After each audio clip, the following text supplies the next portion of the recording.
Michelle, are you present in the boardroom? Yes, I am. Perfect. I just wanted to make sure we're ready to go at 5:15. Thank you. You're welcome.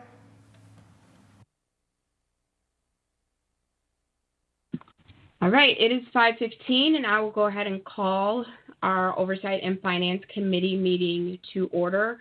Michelle, may I have roll call, please? Delgado. Levy. Present. Jacobs. Present. So I have Levy and Jacobs present virtually, and Delgado is absent. Okay. Thank you. And Board Member Delgado won't be joining us tonight, but Stephanie and I still constitute a quorum, so we will move forward. Is there an approval of a motion to approve the agenda? So moved. Okay. Are there any questions or discussion? All in favor, please say aye. Aye. Any opposed? All right, the motion carries. Next on the agenda is approval of the minutes, and I just had a couple things before I request a motion. The beginning of the second to the last sentence under finance, insurance, and contract header should read, the board had approved those funds previously. And then I just wanted clarification. The minutes state that student fees and fines not collected or pursued this year. This is back from our July meeting due to COVID-19. So one, if Joanne could confirm that. So I wanted to, one, confirm that and then ask if that was continuing for this current school year. I'm sorry. No problem. The question was if we have not been actively soliciting the collection of the fees when COVID hit. Usually we send out statements and things with the spring conferences and the end of the year. We did not do that, and we are not turning people away to pay their fees, but we are not sending out the statements right now. Perfect. Thank you so much. Yep. With that, is there a motion to approve the minutes for Excuse me, July? Chairman Levy, could I just get you to, now that I have the minutes up, could I get you to give me the change again in that paragraph? Absolutely. It's the beginning of the second to the last sentence under the header of finance, insurance, contracts. And it should just read, the board had approved those funds previously. Thank you. No problem. So with that adjustment, is there a motion to approve our minutes from the Oversight and Finance Committee from Tuesday, July 14th of this year? So moved. Are there any questions or discussion? All right, all in favor, please say aye. Aye. Any opposed? All right, the motion carries. I will turn the floor over for our social emotional learning curriculum presentation for grades 9 through 12. Perfect. We'll have Melissa Beaver. She's sharing her screen, and I'll turn it over to her and her team for the presentation. Yep, thanks, Dan. Can you guys all see my screen and hear me okay? Yes, on my end. Okay, I'm good. Yes. Good. Okay, good. So I will be joined here in a moment by Sam Wellnitz, who is our Youth Development Coordinator for the district. She's in charge of the mental health grant as well as AODA services and coordination. She'll also be supported by Mrs. Pells, the high school principal, Mr. Basco, and Mrs. Grorud, both directors in the curriculum department.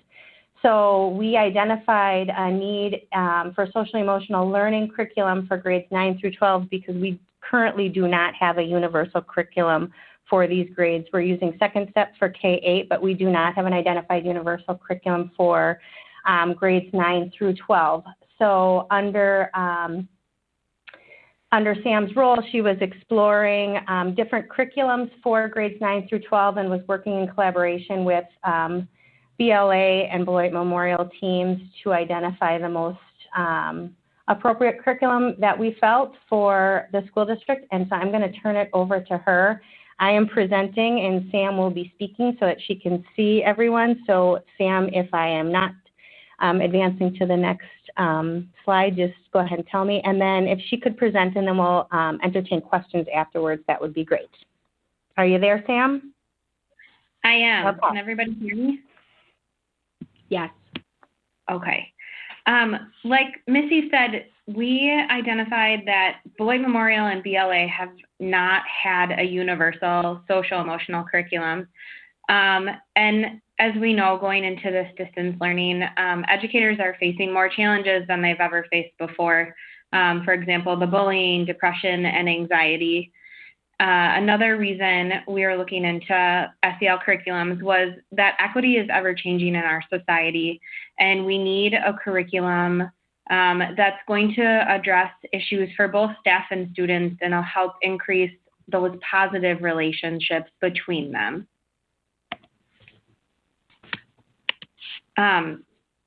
Excuse me. So every year, the 7th, 9th, and 11th graders are given a youth risk behavior survey.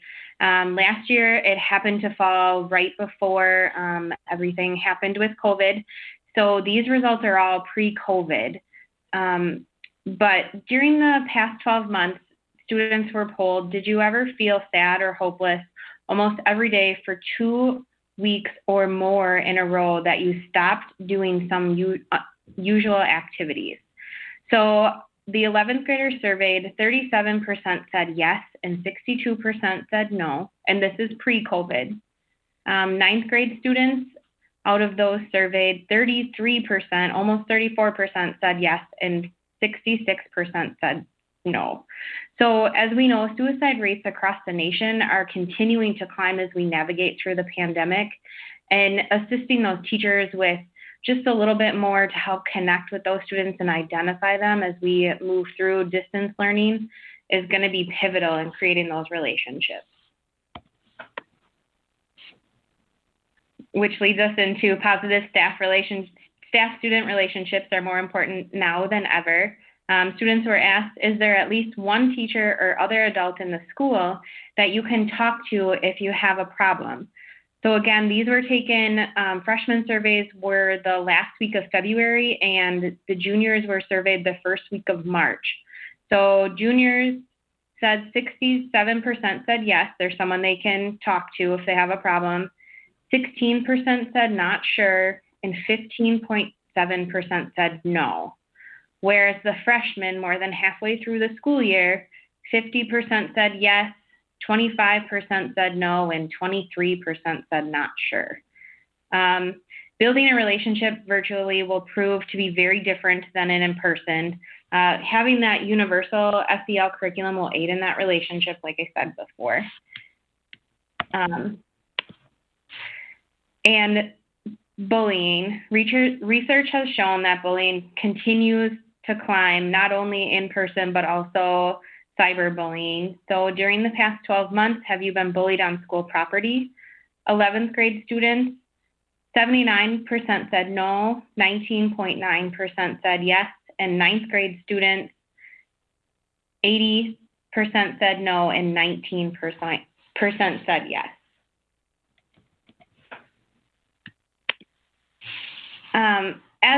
As a team, so as the youth development coordinator, I follow along with DPI and Beth Herman with the school-based mental health grant.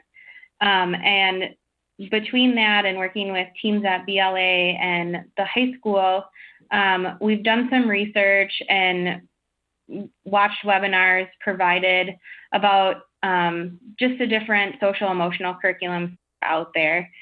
Knowing that teachers are getting burned out just with all the pressures that they have, we looked into something that's evidence-based and aligned with the SEL competencies.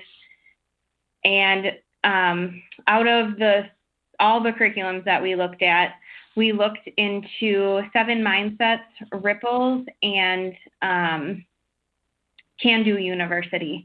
And so out of those 3, we felt that 7 Mindsets was a little bit more fitting for our district and the needs of the students at this point. Yeah, thanks. Benefits of 7 Mindsets is that it has a completely digital platform that can be accessed during distance learning. But if we are pivoting back to in-person, then it's gonna allow for continuity in that instruction. We won't have anything broken up. Whatever we're doing online can be carried over to in-person and vice versa. Each lesson includes daily activities with a plethora of additional resources for added discussion, either on their own or in groups. And along with the student equity, there's an additional staff section on equity to aid in some of those PD day discussions amongst the high schools.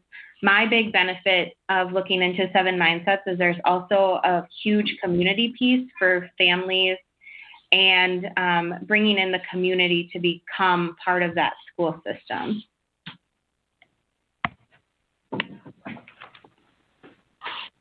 That brings us to the cost. So there's a various amount of different pricings to go with it. They have a select pricing based on an auto renew. So select pricing includes the annual licensure, 2 interactive training events where they would come and help us get ready for kind of like a kickoff, an SEL culture, climate, and equity needs analysis at each building, customized implementation plan, and a personal coach for each building as well, which comes to, with all that included, is $13,000 per building per year. And when we do the 2-year pricing, that would be a total of $52,000 for the 2 years. With that, it's 2-year average of implementation of curriculum with Fidelity, which is why we're looking at the 2-year pricing. After that, we could look into, they have a la carte pricing for just the digital license. And the school-based mental health grant is fortunate enough to have grant carryover money from last year. And we had written in there $6,000 for curriculum between the schools. So we'd like to be able to use some of that to help with the curriculum. Okay. So as a team, our recommendation is that 7 Mindsets be recommended to the full Board of Education as the universal curriculum for grades 9 through 12.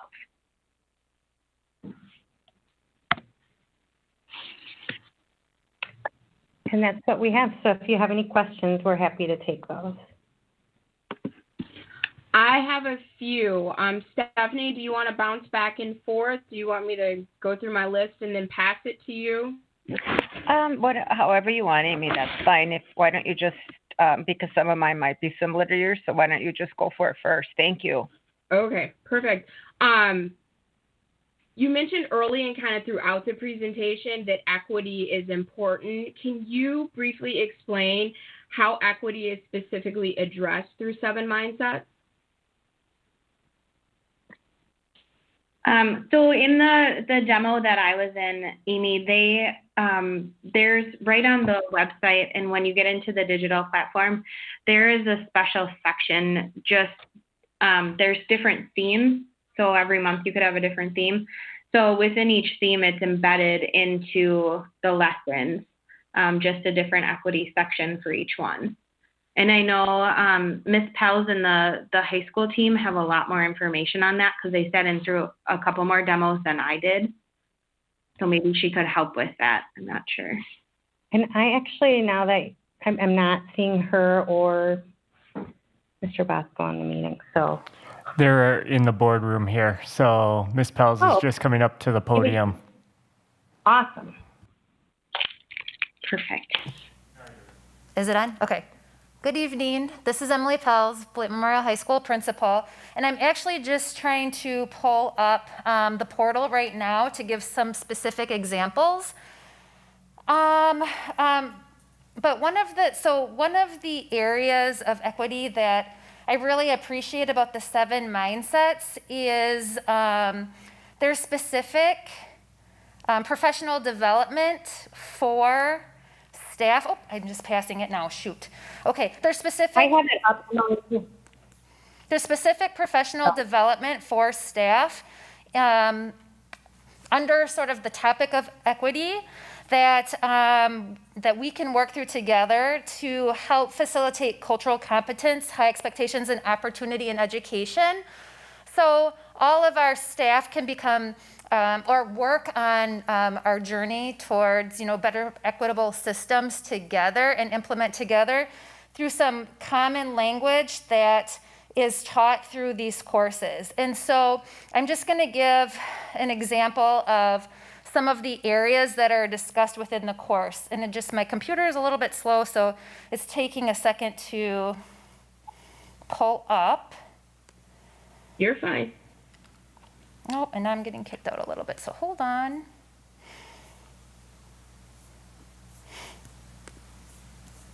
Okay, so for example, the content in the equity professional development course number 1 is understanding equity, confronting our discomfort, the power of privilege, implicit bias, microaggressions, cultural competence, inclusive decision-making, high expectations, equity in technology, and equity in discipline. And so those are the different units under just the first developmental course.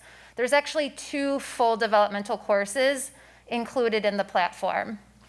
And then additionally to that, I would say that the content that is delivered to students also addresses issues of equity similarly to how these lessons address equity with our staff, but then also the content is very reflective of diversity. And so it is very relatable to students of a diverse community. Ms. Powell, thank you so much. Now, in the presentation, it was mentioned that each building would have a sales coach. Would the coach be helping to facilitate some of those trainings?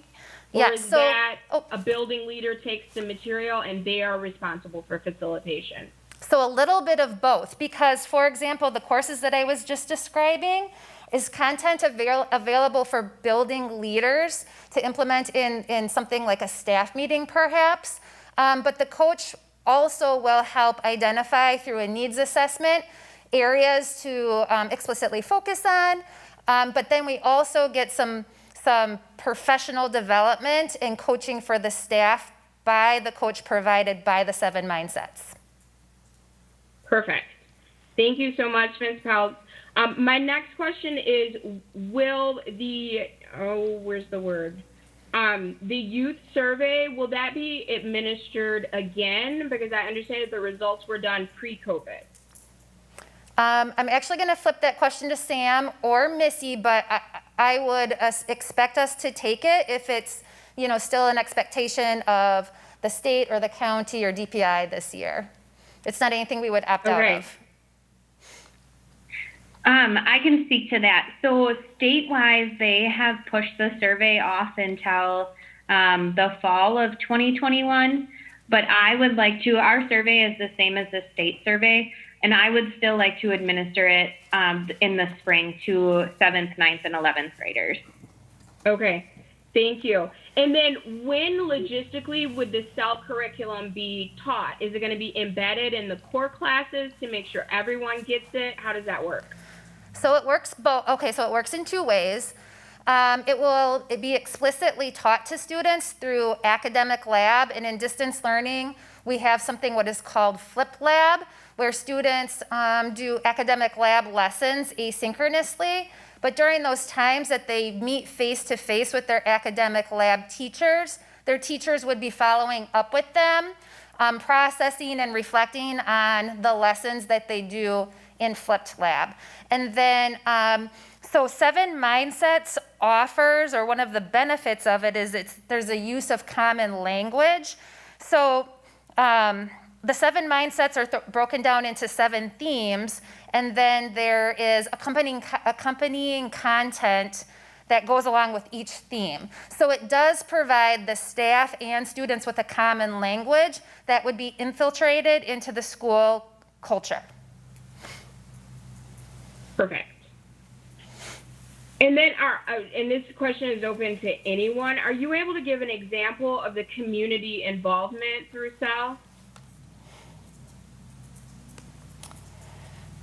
Okay, so there are a variety of parent resources that are available. And so with those parent resources includes newsletters, it includes parent night presentations, it includes ideas for engaging parents, and also teaching them and involving them in that common language use. And then it also provides some pretty explicit research that we can share with the community or with parents to explain why we think this is the best program for our students. I can also speak to the community involvement. So as part of my position, we have a core management team, the CMT team.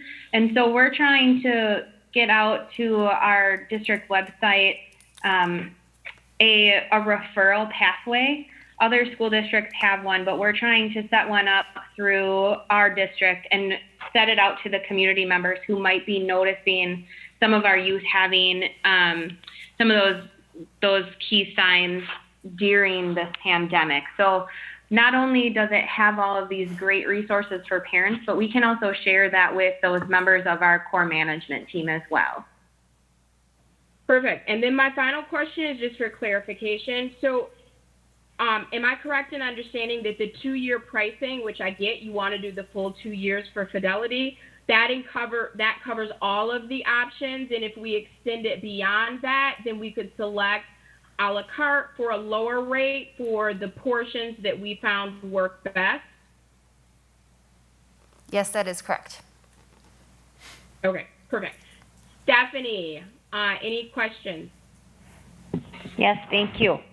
I got quite a few. I'm a little sketchy on the coach. So the coach will that be a staff member that it's just like added responsibilities? I was just going over the slide presentation again, and maybe I missed something. And if I did, I apologize. And I also apologize for my voice. Sorry.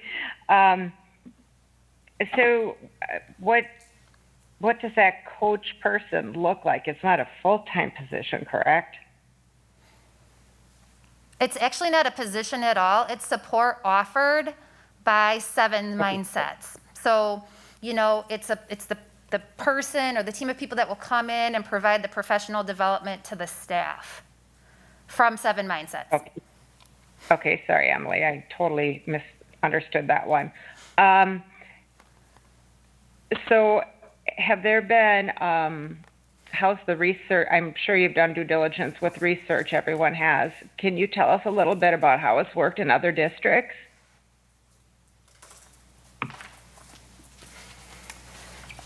The research that we have mainly done is the research that is supported through the Wisconsin competencies. And so specifically, the ones through CASO. So specifically this program addresses self-awareness, self-management, social awareness, relationship skills, and responsible decision making. And then the company has their independent research too. And so an example of, you know, the evidence-based proven results that they have found is that, you know, they have found improvements in academic success. They found improvements in office discipline referrals. They have showed higher levels of grit. They have shown fewer students with suspensions and expulsions. And then things like an increase in optimism, self-efficacy, mental health, intrinsic resiliency, and adaptability. Awesome. Thank you, Emily. And I'm sorry if I don't know. I'm just throwing these questions out, so anybody feel free to jump in. And then, as we're all very concerned, not just me, in regard to the distance learning and kids' emotional needs right now, will this training be able to be provided as soon as possible? Once, if the board approves it, we'll be able to move pretty quickly, do you think? That is our hope. So yes, as soon as we can get things approved, we'll definitely be getting the ball rolling. That takes some coordination with the Seven Mindsets company in order to bring in professional development to the district. But so far, they've been really great at working with us and our needs. And then, yes, as soon as we get the green light, we would like to present this content to our students. Right now, we at the high school are creating our own lessons for Academic Lab. And so we're really excited to be able to present lessons, again, that build a common language, but also are part of an evidence-based program.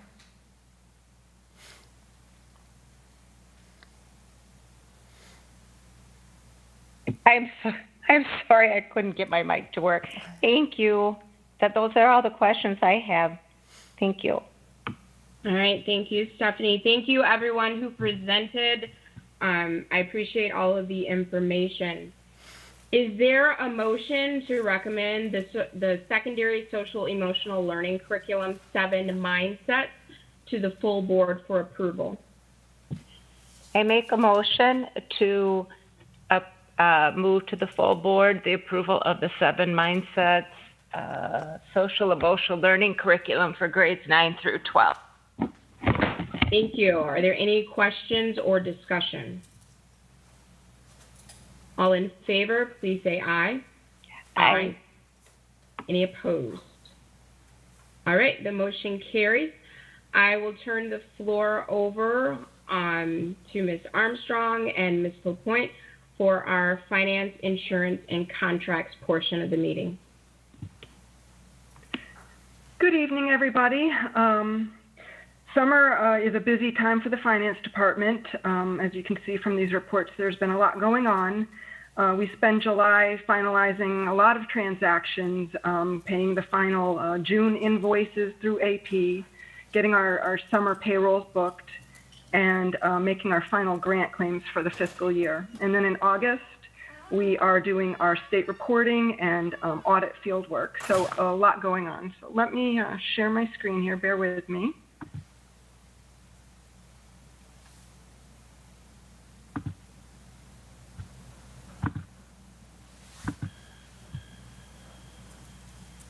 Okay, so can you see the June reports?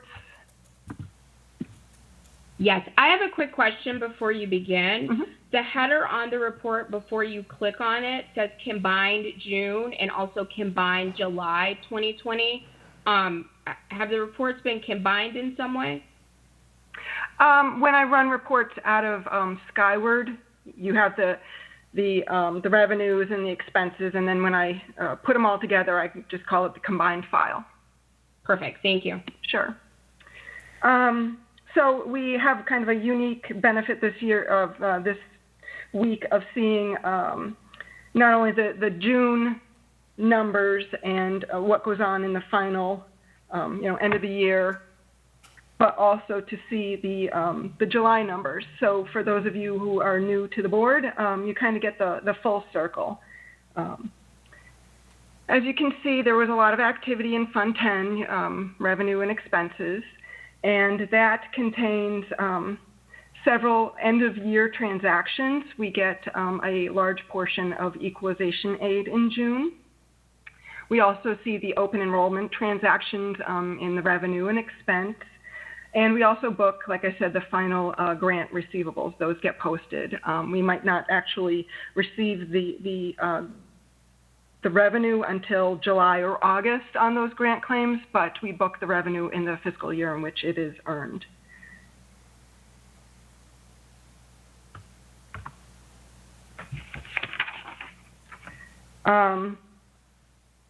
So for the revenues, as you can see, we ended the year, the total revenues percentage of the budget almost exactly on track. And this is the same trend we've been seeing throughout the year. Any questions? This is, again, revenues, no grants, and funds 10 and 27. Any questions here? I'm good. Okay.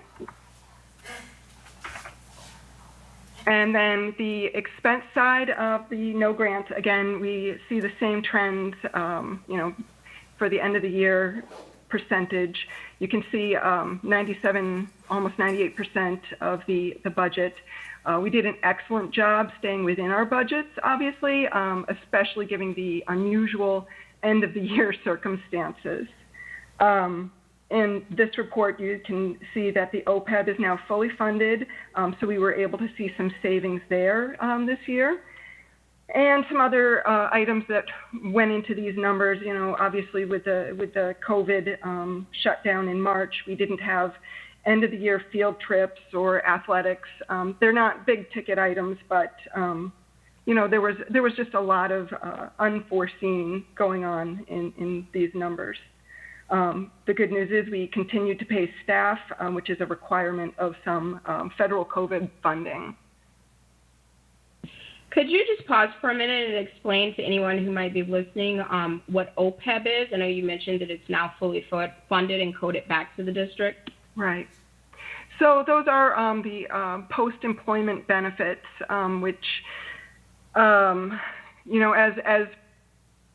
retirees went into the system, we have to fund their future possible benefits.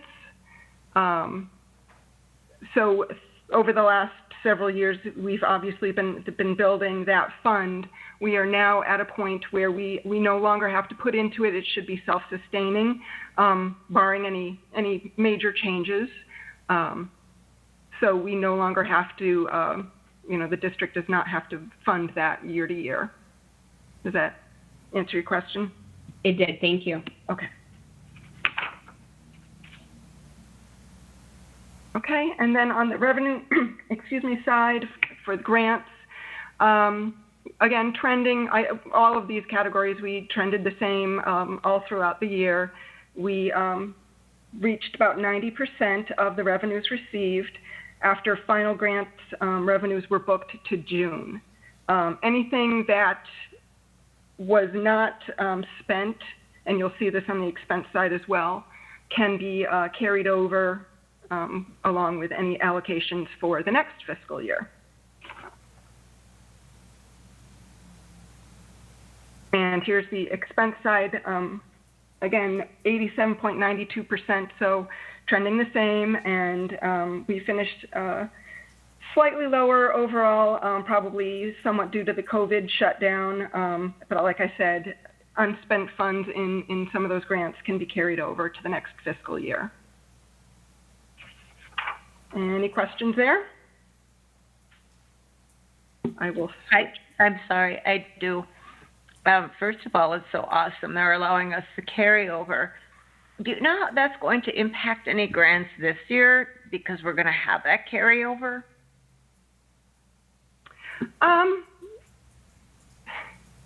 It shouldn't, for our state and federal grants, shouldn't really have any impact there. It's what we get to do every year.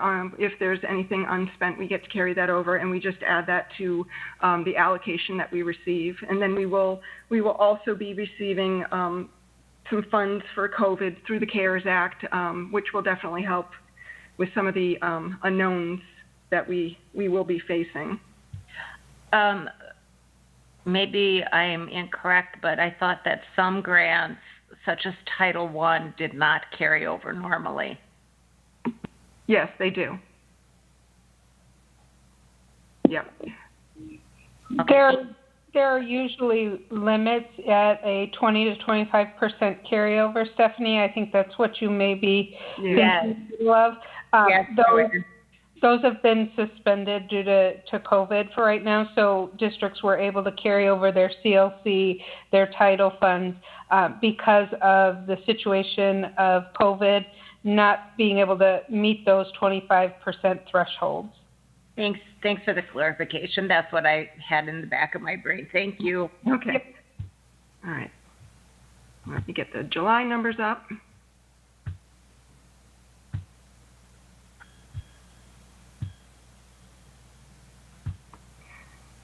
Okay, so with July, you're going to see this is looking a little bit different this go around. These reports, we used to have a lot of categories that kind of had a roll up. We'd have other expenses, and we've decided to not roll those categories up anymore. So you'll see some expanded categories that might look new, and that's what that is, and just gives you a little bit more information.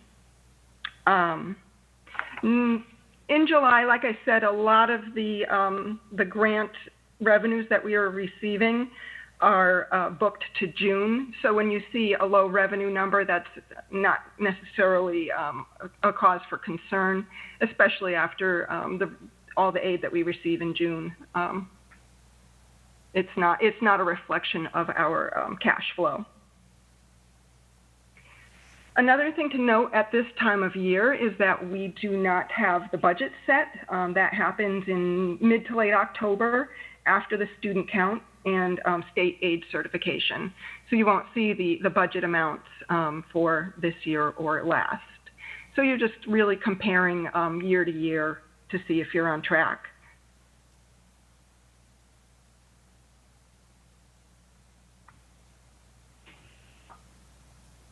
As far as the expense side, some things that are going into these numbers, you can notice that the teacher salary looks to be down at this point as compared to last year. And that's really, I think a lot of that is downsized virtual summer school program.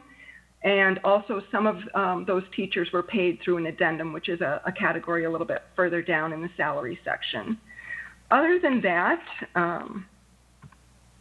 overall, we look very similar. We do not have, last year it looks like there were some large capital object expenses this time that we did not have.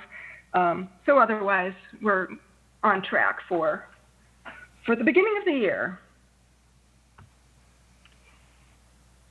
As far as grant revenues, we don't make the first claims on our grants until the end of September after those expenses and payrolls have booked, because otherwise those claims are very small. As you can see on the expense side, so far we've only spent $42,000 on the grant side, and spread over a number of various grants. The claims would just be too small. So we wait till September and we make those claims. Any questions on July? I'm good. Okay, great. Let me switch over.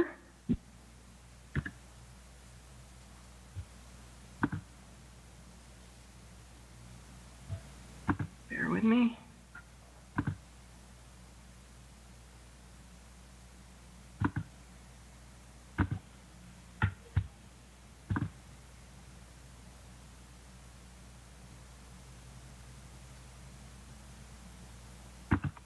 Okay.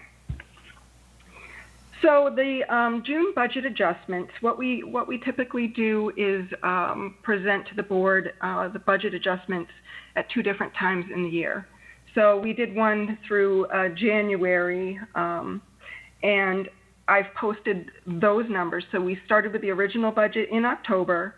We have some January amended budgets, and those were the grant budgets got entered. They are entered after the budget is finalized.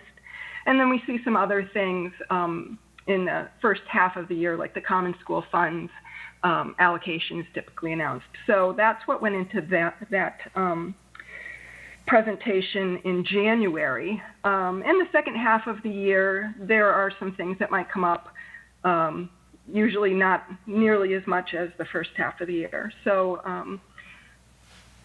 we had a little bit of an adjustment to Title III, and then we also had common school funds. There was an additional library aid allocation, and that was to assist with COVID and distance learning needs. So that could go to, say, hotspots or devices to help students with distance learning.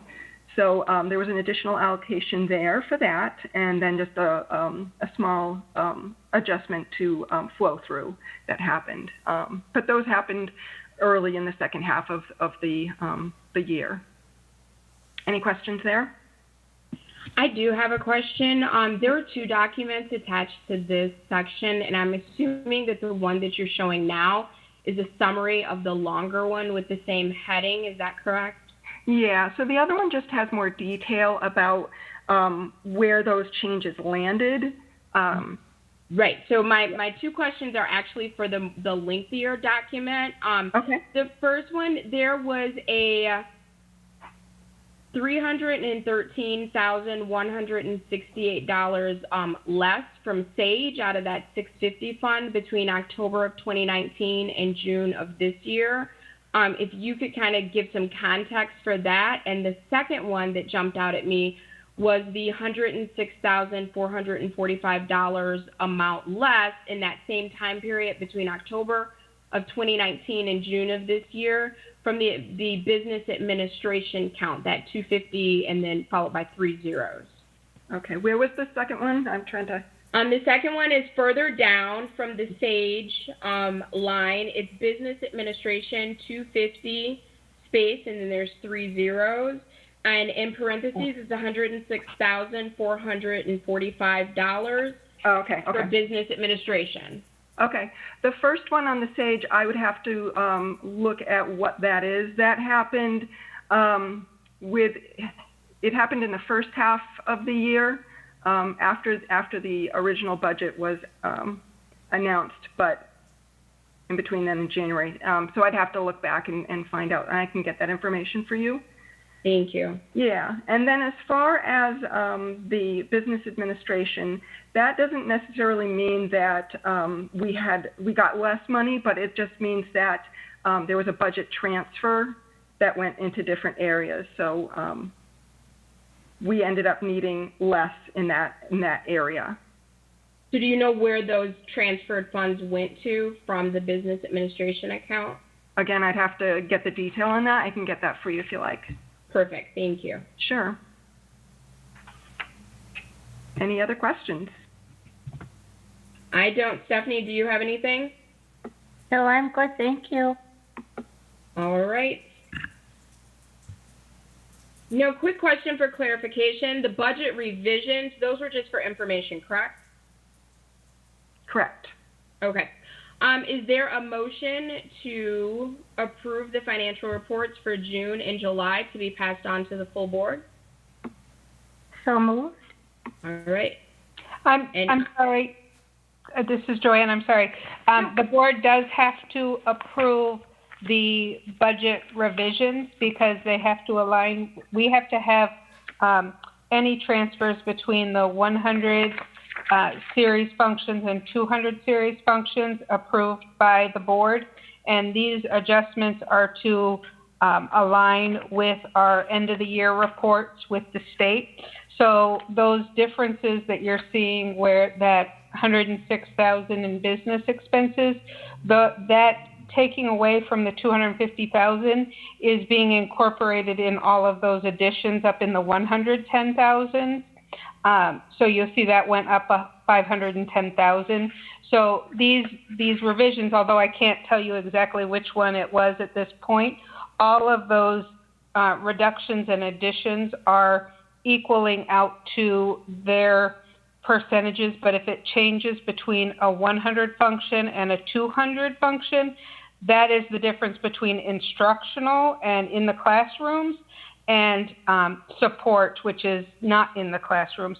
So as you look at this, you can see we added 1.09 million into instructional, and we have the support services is also set off by that 1.09 million. So they're balancing each other out in those differences, but this is how we have to report them at DPI, and these do have to be approved by the board. So these would have to be recommended approved for the board as well.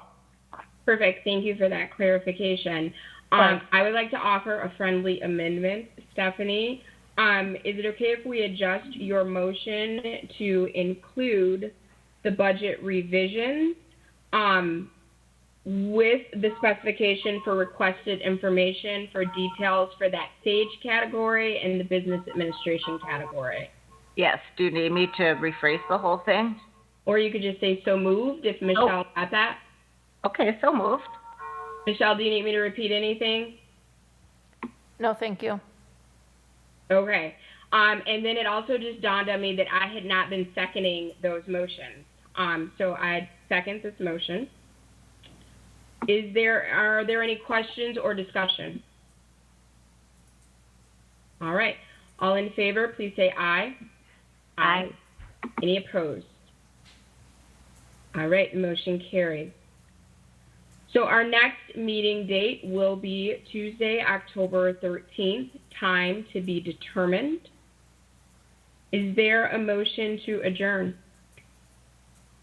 I make a motion to adjourn. I second.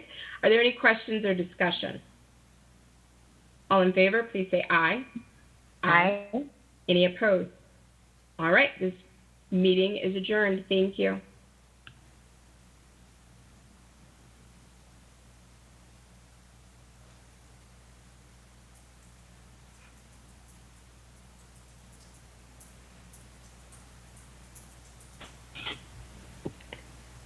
Hi, is John present?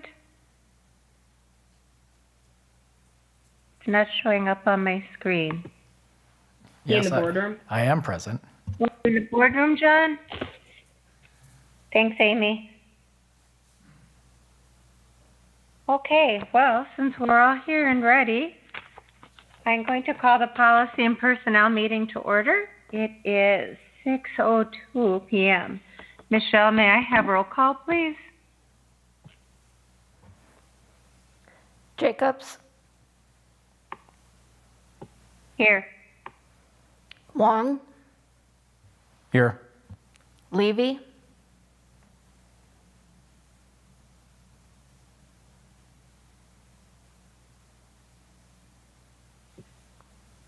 Levy, I'm sorry, I turned my camera on as if that was my mic. Here. I have Wong in the boardroom and Jacobs and Levy virtually. Okay, thank you, Michelle. May I have approval of the agenda, please?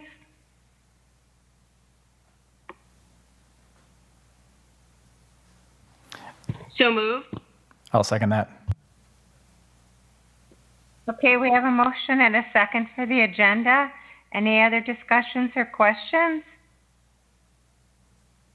Okay, hearing none. All in favor of approving the agenda, please say aye. Aye. Aye. Aye. All opposed? Okay, the agenda is approved. May I have approval of the August 25th minutes?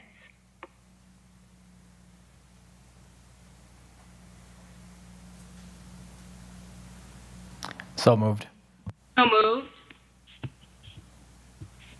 Do I have a second? I think John beat you, Amy. Second. Thank you. Okay, we have a motion and a second for the approval of the minutes. Any questions or discussions? Hearing none, all in favor of approving the August 25th minutes, please say aye. Aye. Aye. Amy, I'm sorry, did you say? Oh, your mic's... Yes, aye. Oh, no, that's sorry. Okay. All right. All opposed? The motion of the minutes passes. And that brings us to our policies for first reading. And first up is policy 733, Rule 2, vending and appliance use policy. And thank you, Amy, for bringing that forward, because I know that there was a lot of confusion regarding this last year, and I think it's an excellent time, especially with COVID now and everything that's going on in our buildings and trying to keep our staff safe, an excellent time to bring that policy up and take a look at it. I know that I have a few questions and or suggestions on the policy. Did either John or Amy, did either of you want to jump in? So I would just like to state the reason that I brought this forward to the community is because I have been hearing from staff about their concerns with using the staff lounges and how that is encouraging congregation and common use of supplies like the refrigerator, the microwave, etc. So just two quick things. The policy makes provision for the use of personal appliances. The practice of the former district administrator was to not allow personal appliances, even though the use of such appliances is addressed in policy and those policies were not changed. So I just wanted to state that I support the use of personal appliances for our staff, and I also support waiving the $25 operating fee for this school year, because the use of personal appliances will actually lower the number of staff members utilizing those common spaces. It will support social distancing, as well as I know a lot of our staff are on tight teaching schedules, so that would save them time with going to those community spaces to retrieve food, heat it up, etc. John?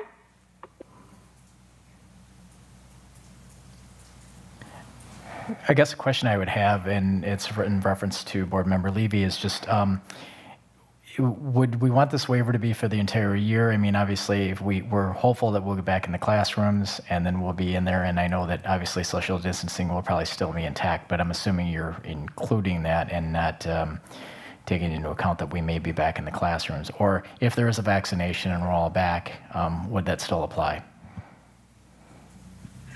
I would say just waive it for the year. And the reason is I think the comfort level of our staff have enough on their plate. I don't want them to have to deal with the anxiety of, do I use the staff lounge? Do I not use the staff lounge? And kind of weighing out those options.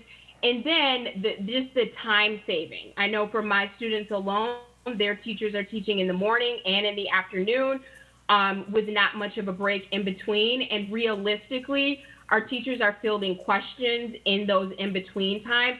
So COVID aside, I think the time saving, and I think it's a nice gesture to not have our staff pay this fee when them actually not utilizing those common spaces is a benefit to the health of the entire staff now during distance learning and when we return.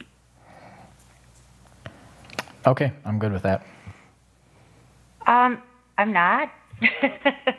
I might be, though, if you can persuade me. I'm just thinking, first of all, I want to make clear, oh good, my voice is clearing up. I want to make clear that I do support staff having, I have no problem with coffee makers. I have no problem with mini fridges in rooms. None of that. I think that they should have access to all of those things, COVID aside. But I am worried about financially what kind of a hit the district might take if we waive that. Is there maybe, I don't know, Joanne, could you maybe speak to that? Because I have no idea what kind of money we're talking about. I can. I'm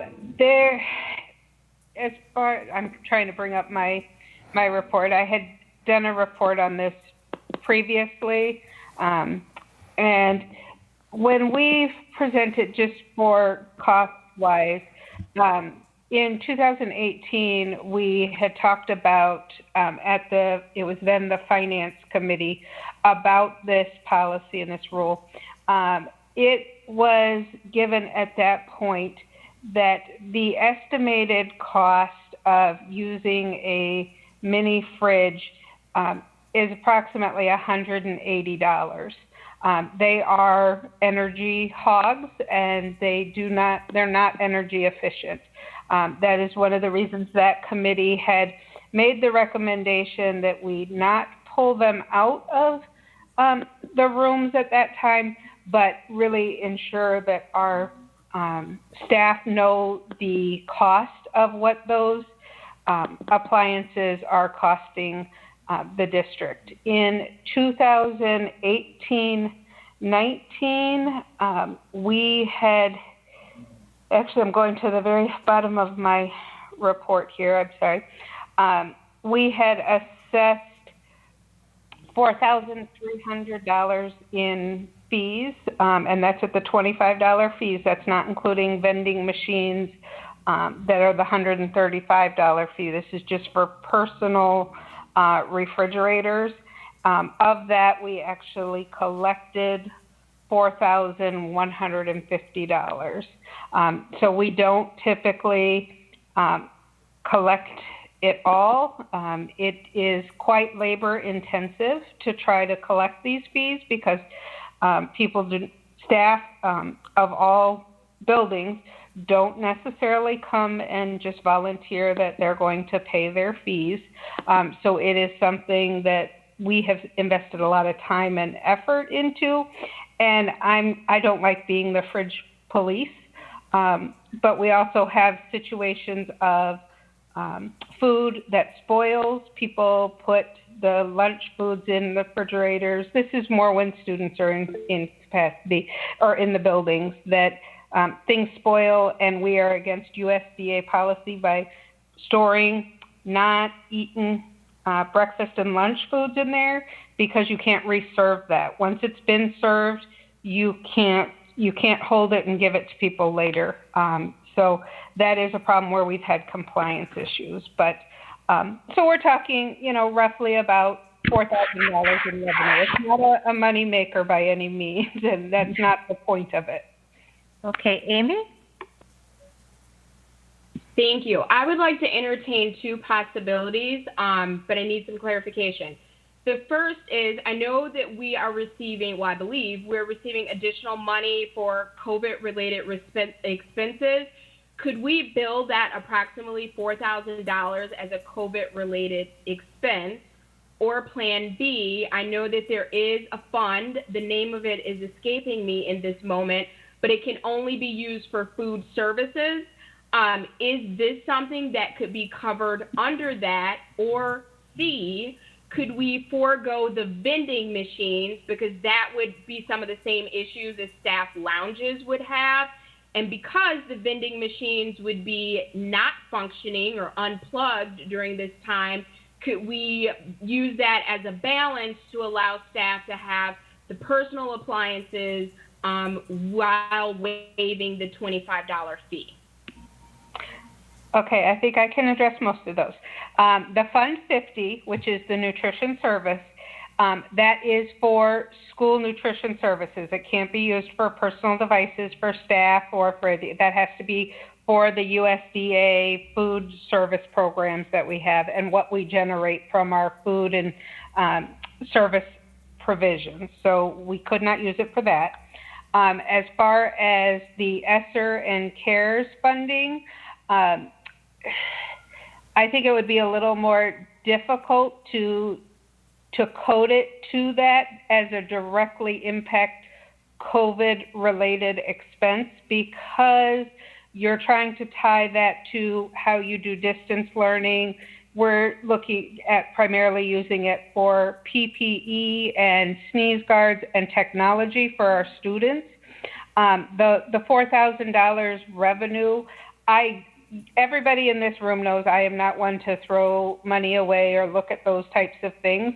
I don't think $4,000 is worth necessarily coding that to our COVID expenses and our ESSER funds because I can justify that more in student contact areas where we can get manipulatives to them, technology.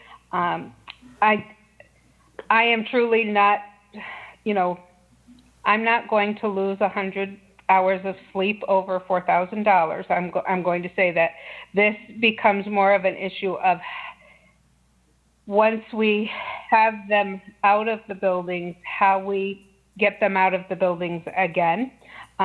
Because we have learned and been told, as I said, I'm not the refrigerator police, but there are situations where we've had multiple refrigerators stacked on top of each other on a rolling cart, which is a safety hazard as well as a hug. I have crock pots and roaster cookers and microwaves and Keurigs and toasters and convection ovens. This isn't just about refrigerators. These are things, I have people that apparently look like they're living in their room because they have their cabinets that we provide for their educational things are full of food and full of appliances. That is more my concern, is the safety side and how, if we get these out, how we get them back in. I also want to make a note that this policy says that we'll provide one refrigerator and microwaves and coffee machines in the lounges. Last year, when these were all taken out, the district provided at least one additional refrigerator. We replaced other ones, and we added microwaves. So some schools have 3 or 4 refrigerators full size, and we are on hourly cleaning with documented checklists in these rooms where custodians are going in and wiping those contact points, the handles, the doors, the sides of the refrigerators and microwaves. So we are making sure that those lounges are clean. So trying to keep that. I understand the time issue with Amy, but we are addressing that contact, and there's also cleaner and rags at every refrigerator and microwave in any lounge in the district. I'm going to... You want to go, Amy? Okay. I was just going to say thank you so much for that information, and I would be in favor of limiting this to mini fridges, microwaves, coffee makers, and then waiving the fee for this school year. I think that might be helpful, and it might address both ends of the situation. I'd like to throw a couple ideas out too. Dan? Yes? Question for you. So with what Amy just said, which I'm in agreement with, to have those items in the classroom, because I know a lot of teachers don't take an actual lunch break and will eat in their room and whatnot. So isn't it really the building administrator's responsibility to make sure that each classroom only has what it needs in there? Yes, and that was the question that I was putting in there in terms of, as we're talking about this, and in part, this is a separate discussion, but parallel to this, in that when we have rules, it's really about like the administrative regulation piece of it, and we have a practice here in Beloit around putting some of our rules, so kind of the administrative regs, into policy. And this is one of them, and I appreciate Board Member Levy bringing this up because of the fact that I wasn't aware that there was actually this rule in policy around that.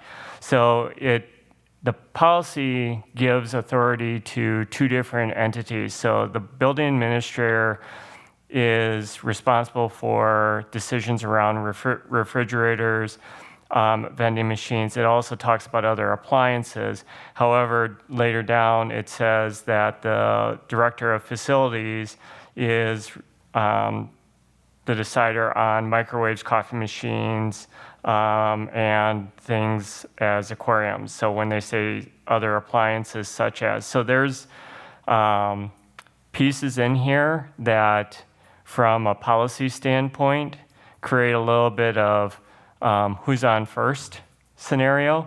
So I appreciate the conversation, and I think that's part of why I made sure this was under policy for first reading, was if the committee makes a recommendation around either waiving or adjusting language in here, That's something that I believe needs to get clarified within this. So you are right, Board Member Jacobs, that the building principal is the person who needs to make that decision, and then for at least the refrigeration, and then it sounds like, in my interpretation of reading this, it's a joint decision between the building principal and the director of facilities around anything outside of refrigeration, because they both say the term other appliances.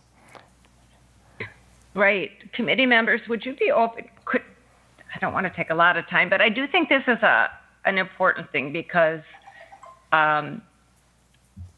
there's not a lot we can always do for our staff. So when we have an opportunity to do so, I'm all for it. And that's why I had asked Dan, really who I understand, Joanne, and I really appreciate where you're coming from. And you don't have time to be the refrigeration police. That really should be up to the building administrator to do that and to collect the fees and make sure that they're collected. All that being said, I'm not sure how we want to go here, because I really had some problem with some of the wording in this policy. I don't know if either one of you two did, John or Amy. But for example, okay, I'm going to pop down. So, Board Member Jacobs, can I yes, just interject? Please. We also have, I've asked Rob Bukema to be on for this, primarily for the next two agenda items, but he's here, and I gave him a heads up that he could be a resource for the committee to reach out to. Oh, so we should hurry through this one, or should we? No, I'm just suggesting that if you're searching for some questions, he might be able to provide some context from his perspective as board attorney. Okay, thank you. Hi, Rob. Your mic's not on. Your mic there. Hi. Good evening, everybody. How are you doing? Hanging in, I think. How are you? Doing well. Yeah, I did look at the policy, and I've been listening to the conversation. It sounds like the board has a desire to make this a possibility. I think when you review the policy, I think the confusing part is that there's different responsibilities for different people, and there's multiple different appliances mentioned. And so that's kind of probably where some of the confusion is where's the limit?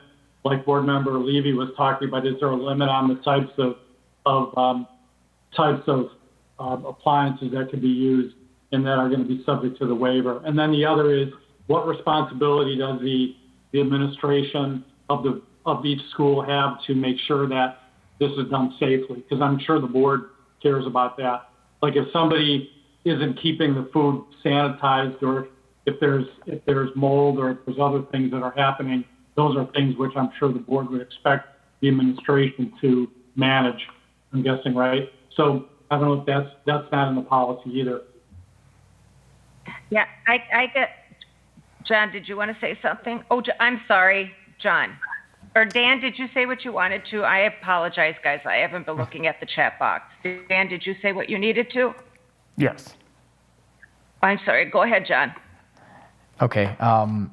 A couple of questions I had, and first of all, I wrote it down here, and I said shouldn't the responsibility fall onto the building administrator, which I absolutely believe it should be.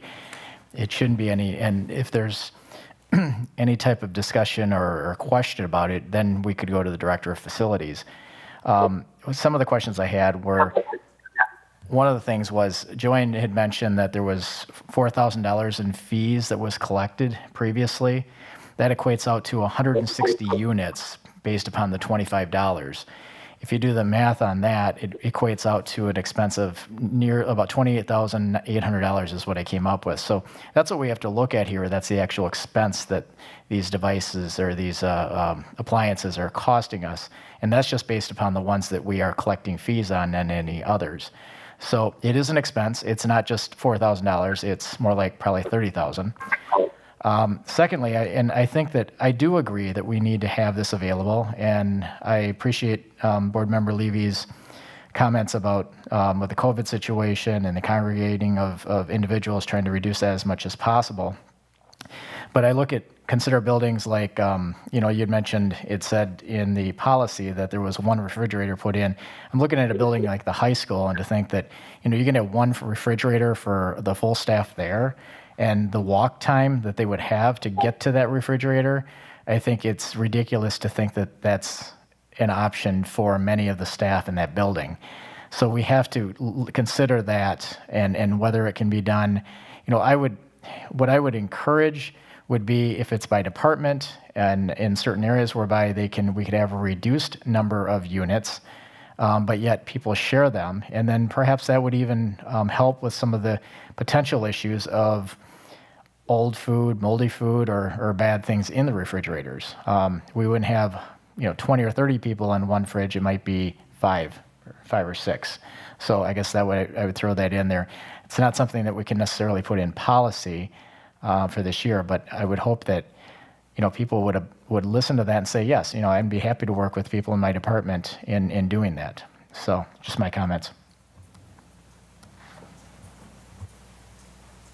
Okay, so I have a suggestion. How about if we actually do, because my understanding now with putting the policy, or excuse me, the committees on this day of the week and no board meeting, is we can take more time and delve into this and work on language, correct, Dan?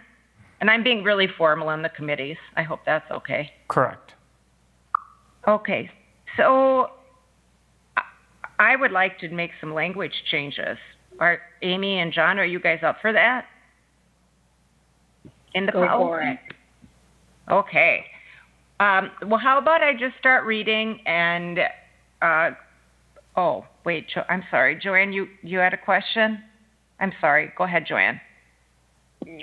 No, I just, when you're thinking about language and this policy, the only other caveat I want to remind people is who cleans these personal properties. So Airmark does not clean refrigerators and microwaves in classrooms. So they do not touch personal items. So these would not necessarily be part of our disinfecting and our going into rooms and cleaning these items. So just reminding people of that aspect as well. Yes, and I think that's excellent, Joanne. Thank you. And I think perhaps we might even want to put that into policy so that that is perfectly clear to staff that choose to bring in their own refrigerators. So, okay, I'm just going to go and start reading. And the first paragraph is the Board of Education is aware that district staff use a large number of vending machines, full-size and personal refrigerators, heating units, lights, and other appliances which contribute to energy consumption. It is recognized that many of these appliances are necessary and appropriate for various portions of the year. Is everybody okay with that paragraph? Yes. Yes. Cool. Okay. Second, the Board of Education has embraced the goal of an increased level of energy conservation within the district. In addition to the environmental benefits, the fiscal impact upon the budget is an area of interest. Should I just keep reading, guys, and then you'll just interrupt me if you want me to stop? Okay, cool. The policy outlines expectations for appliance use and establishes a fee structure to share the cost of their operation with the users of those units. Fees to recover costs are an alternative to prohibiting their use.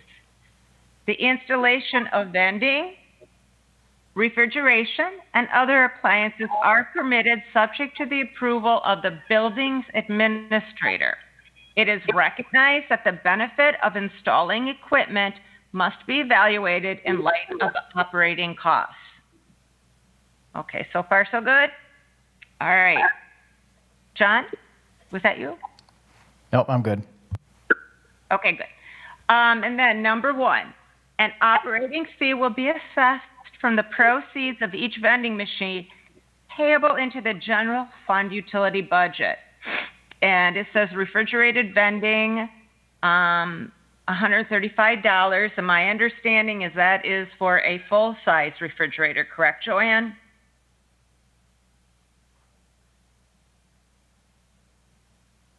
No, the 135 is for like the Pepsi machine. Oh, of course, I'm sorry, the And vending. non-refrigerated vending would be like a candy machine that's not refrigerated.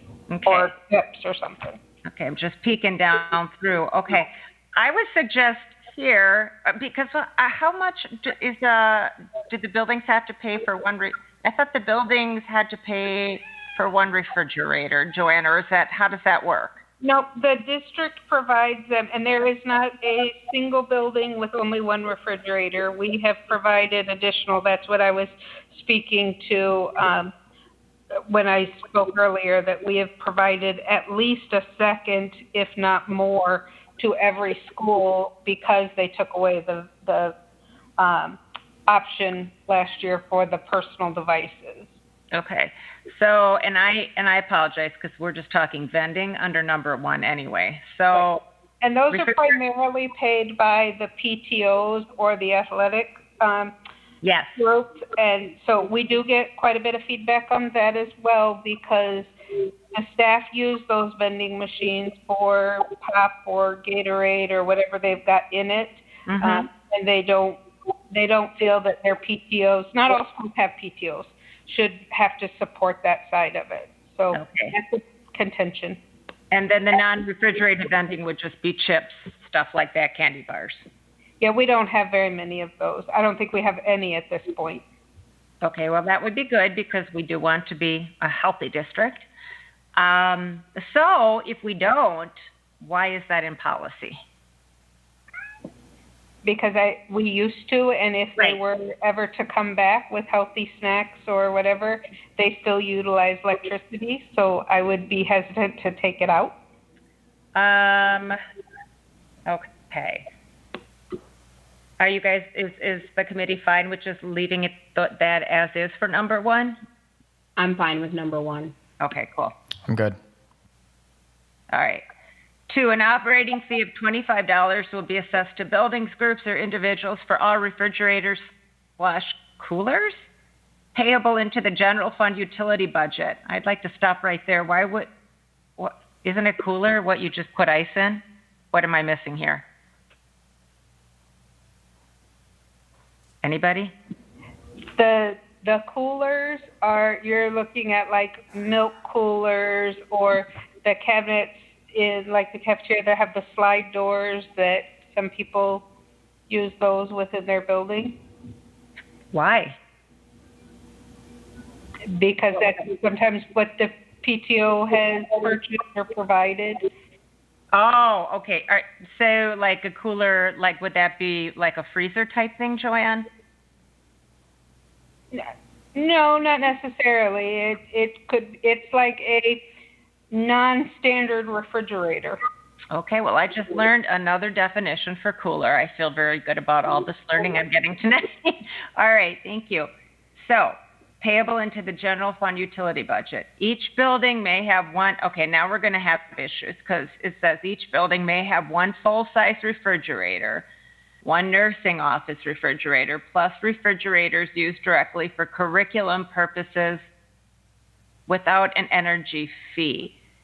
I actually think that's fine because they're referring to full-size appliances, like the full-size in the nurse's office and in the lounges. But we're referring to, and then the $25 would be assessed for any personal refrigerators or coolers. Right, and those are the little ones. So right. How can we write this to make that more clear?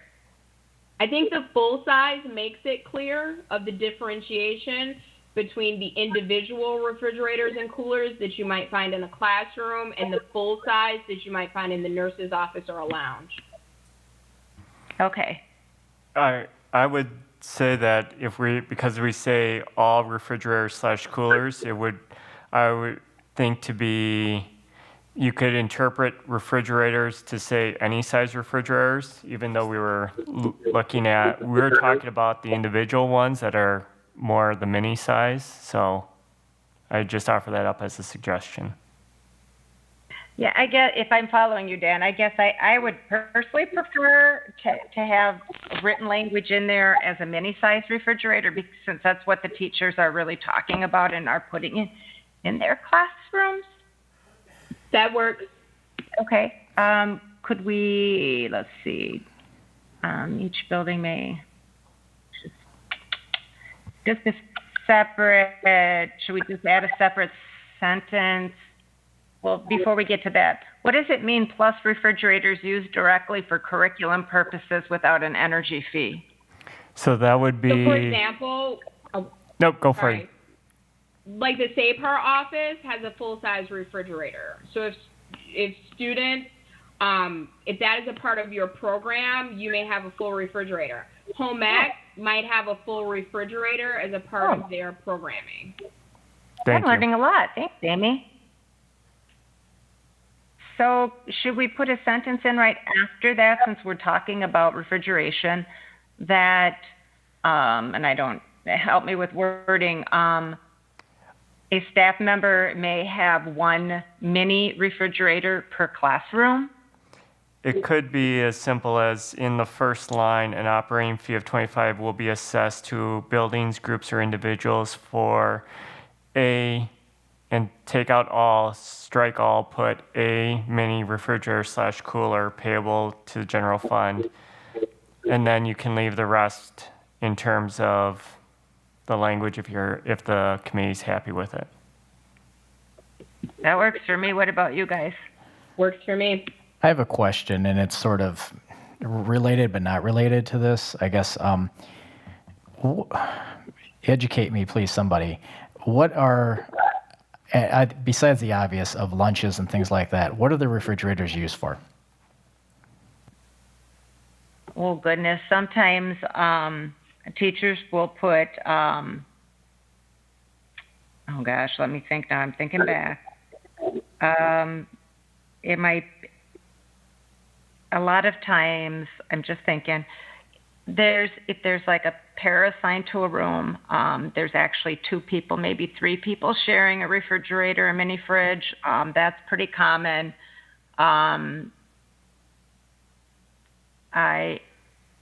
I'm trying to think of what all they had in there. Sometimes they'll put in healthy snacks. That's a good question, John. I'm not sure what all goes in there. Well, Anybody else know? I can see, and I'm just asking the question. I'm playing, I'm guessing lunches, drinks, healthy snacks. Is this for students? Is this for them? Is this stuff that is kept in there for days on end, or is it usually consumed in one given day? I would say, with my experience in classrooms, that the personal fridges are usually used for like snack items for that day or lunch. No teacher wants rodents in their classrooms. And then another use that I have seen is, let's say that you have a student in your class that's lactose intolerant or brings a cold lunch, but they have specialty milks or a specialty juice that they need to drink for their diet, etc. Sometimes teachers will house those things in their refrigerators, just to give kind of parents peace of mind that this will be cold when your child needs this for cold lunch. Okay, that's helpful for me. I guess I'm just, like I said, it's not related, but I'm also thinking, geez, if we're going to be energy conscious here and we're going to be dropping $30,000 a year on energy expenses, I mean, what if we, as a district, we could go out and purchase a bunch of Yeti coolers and probably install them in the classrooms and probably save some money that way over a long-term period of time? I mean, I'm just throwing it out there. I'm not saying that we have to do that now, but it's just an idea. What's a Yeti cooler? What is that? It's just a cooler that can keep things cold for an excessively long period of time. Like I said, it's just an idea. I'm trying to think out of the box here and trying to think longer term. I think a lot of, Amy's smiling at me, it's funny.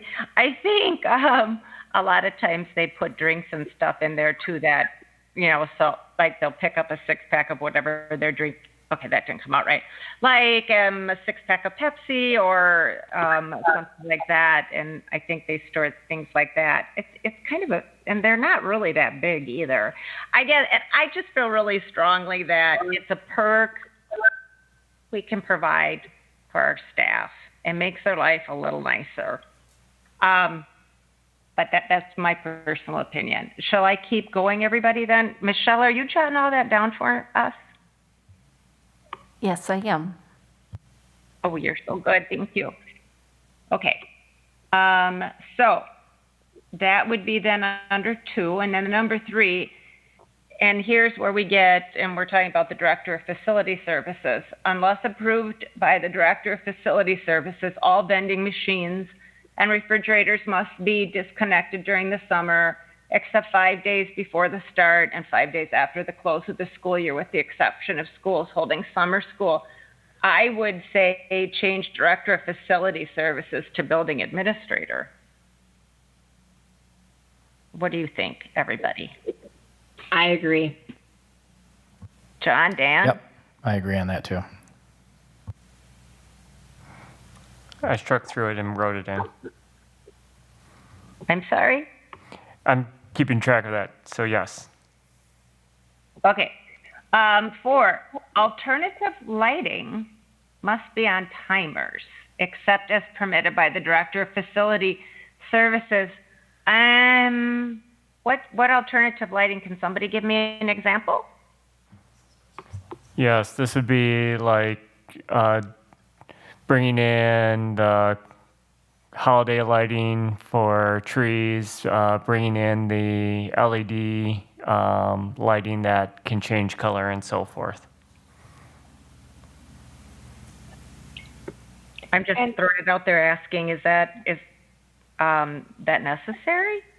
I would personally love to have that stricken from this policy because most of them present fire hazards because they drape them from the ceiling tiles, and if they're on for long periods, even with the LEDs, sometimes they still get hot and we get dinged from the fire marshal, so we've been trying to get those out of buildings. So I would appreciate if we could remove lighting from the policy as a whole. I would advocate to keep it, but it has to be displayed in a way that is safe and responsible. We don't want to run into any fire code issues. But I know that for some of our schools, especially designated calming rooms, they tend to have the lights off and have that alternative lighting. And that is a calm space that students can go to. And I have seen firsthand the benefits of that. So I wouldn't want to eliminate it. And once we are back face to face, to take away that calming option for our students. But I do think that the building principal needs to be very clear that we are in no way interested in being out of compliance with the fire code, anything like that. What about if we did strike, well, no, not strike it, because I hear what you're saying, Amy, and I also know that sometimes we put, and I'm just blanking on what it is, up in the overhead lights to subdue the lighting or change the color of the lighting. But I also know what you're saying with different lighting. Could we, I would say something along the lines of alternative lighting must meet fire code standards or safety standards, etc. And then again, I would change building of facility or director of facility services to the building administrator. I'm inclined to go with that. And then Joanne, then if somebody wanted,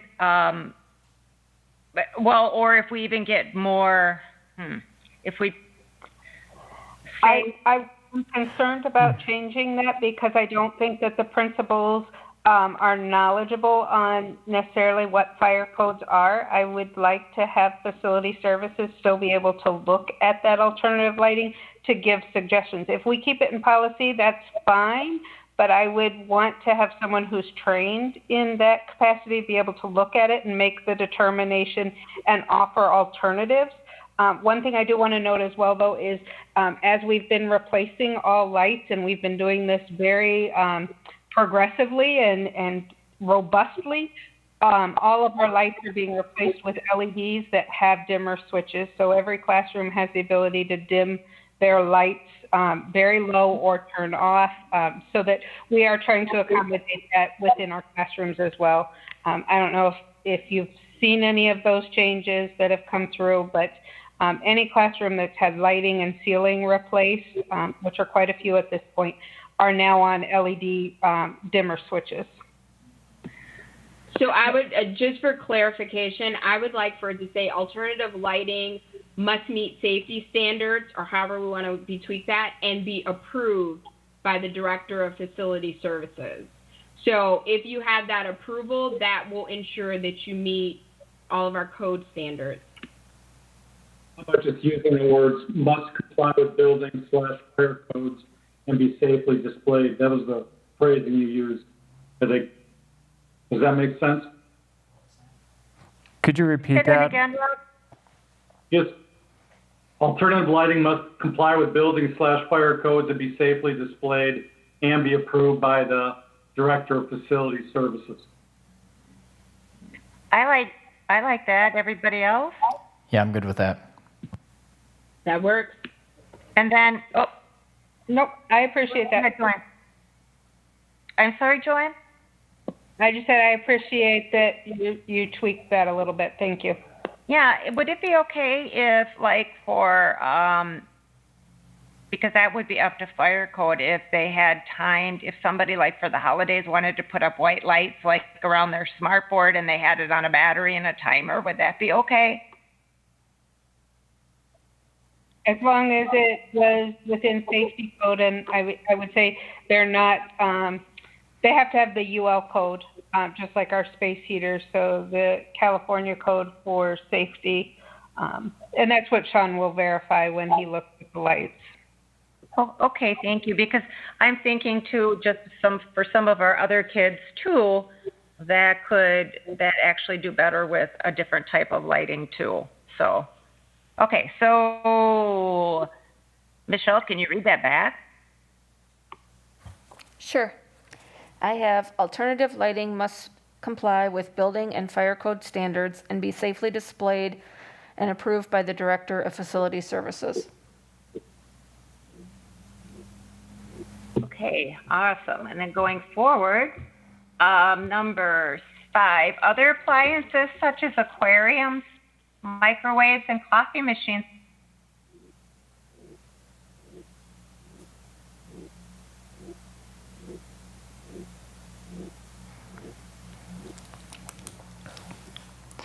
This is where 5 and the first and the opening paragraph conflict. Do you have any suggestions, Dan? I think if we strike 5, then the opening to the numerated section talks about vending machines, refrigeration, and other appliances. So then it puts the this decision with the building administrator.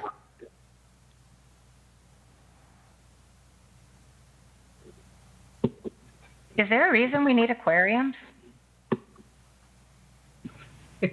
I'm not here to advocate for or against aquariums, but just a clarifying question. I think I remember something coming out as like an update to the pet policy, as in we are no longer allowing pets in our classroom. So would that be already handled somewhere else? If we are not allowing pets, we wouldn't need an aquarium. That's a good one. Does anybody know the answer to Amy's question? Yes, I believe that we did change policy to not have animals in classrooms other than service animals. I think that was done last year, but Michelle would probably be able to clarify that, and that should take care of the need of aquarium. And then, Dan, you were saying strike number 5 anyway, correct? Correct. I would agree with that. Okay. I think we need All to. right, I have one quick question before we strike number 5. Could we strike the aquarium? Because initially in discussion, we said that we were fine with mini fridges, microwaves, coffee machines. And so if we struck aquarium and then changed Director of Facility Services to the building administrator, is there another reason that 5 is up for omission? Other than, Dan, you want to... sorry. Other than in that opening statement right before number 1, it says essentially the same thing. So it says installation of vending machines, refrigerators, and other appliances are permitted subject to the approval of building administrators. So by other Got it. appliances, we're basically just repeating ourselves in number 5. Perfect. Got it. All right, we're doing great, you guys. One more. Number 6, space heaters. These items are considerable energy draw. Oh, wait, let me back up. So then we're going to strike 5. Sorry, Michelle, just to be clear. And 6, space heaters. These items are a considerable energy draw and a possible safety issue. The heating of the respective areas of each building is designed to conform to Policy 733, Rule 1, covering required minimum temperatures of 60 degrees office. If this is not met, notification to building maintenance staff must be made to remedy the situation. If a building remedy is not possible, space heating will be allowed. If the required temperatures are met, the personal units will be allowed and charged in the same manner that a refrigerator unit is charged. Units brought in will have the UL label and be in good running order. All units must be unplugged when not in use to prevent energy waste and a possible fire hazard. And that's the end of that. And Joanne, I'm hoping you're going to tell me that everything's up to date in all the buildings and we don't need those anymore.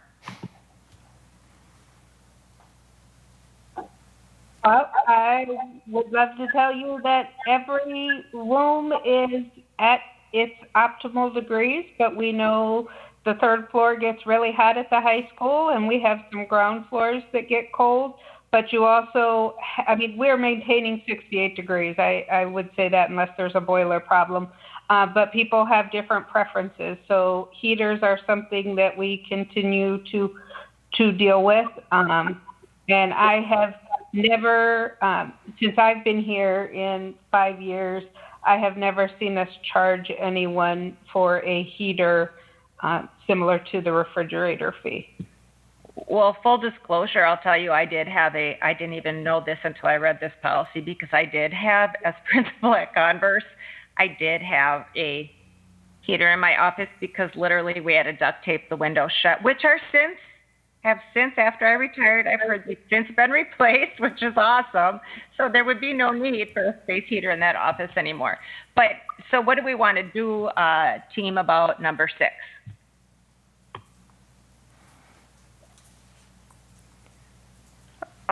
Just from my read of that one, it seems pretty clear in terms of as long as we're meeting those pieces, it's more of an educational piece that if we're meeting those minimum requirements, then space heaters should not be brought in.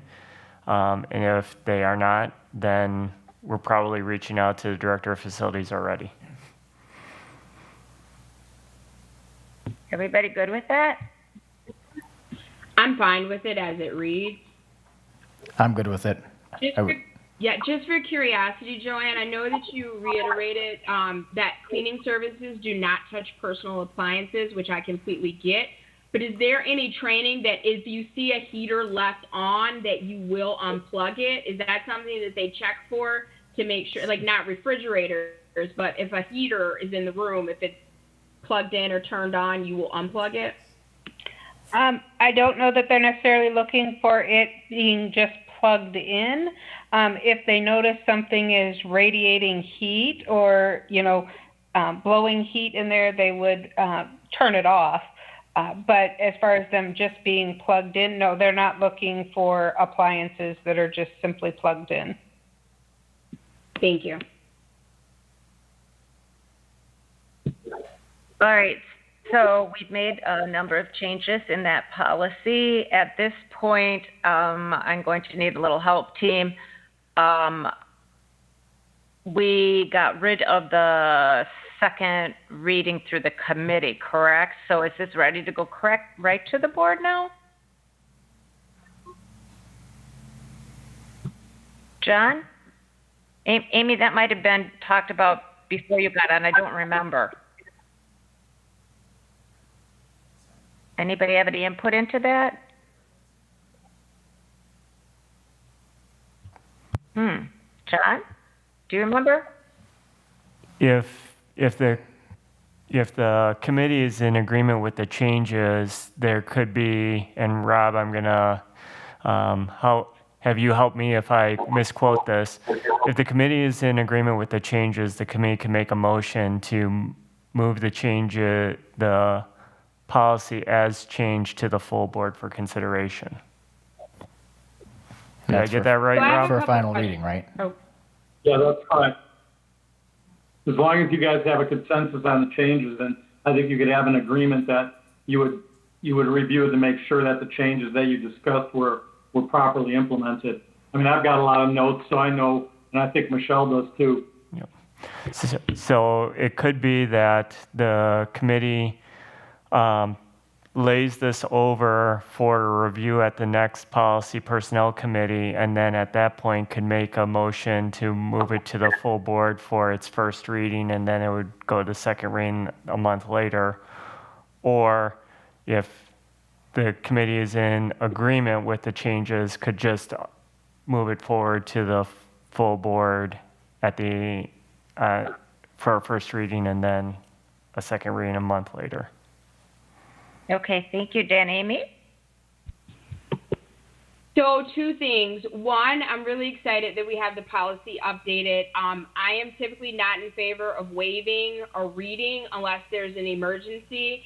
But along with that, we still need to address, like, if we will have a waiver because of our response to COVID and social distancing and all of that.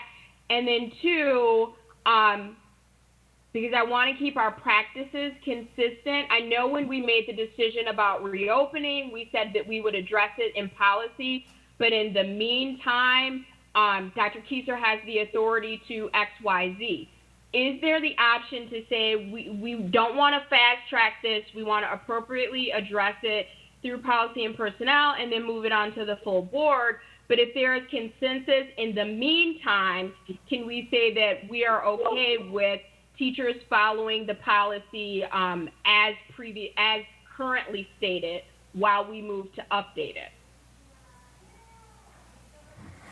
My understanding would be that if the committee wants to, well, the policy is in force as it is currently stated until final approval. So at this point, without any board action, email would be going out to principals saying, principals, you are in the deciding person for refrigerators in your buildings, and communicate out to your staff what those parameters are. Once the policy changes are finally approved, they would take effect immediately unless the board were to make such a motion that would say this policy has changed and will be implemented at a certain date to be set by the motion. If my understanding is correct, again, I'll defer to Rob if I'm interpreting that correctly. Okay, so I'm seeing three things here that we need to do with this policy yet. So first of all, Dan, would that email come from you or Joanne, or I'm not sure who it would come from, to the principal so that the staff knows? And Amy, let me know if I'm answering your question correctly. So they know right now they can have a mini fridge in their room, but they're responsible for cleaning it.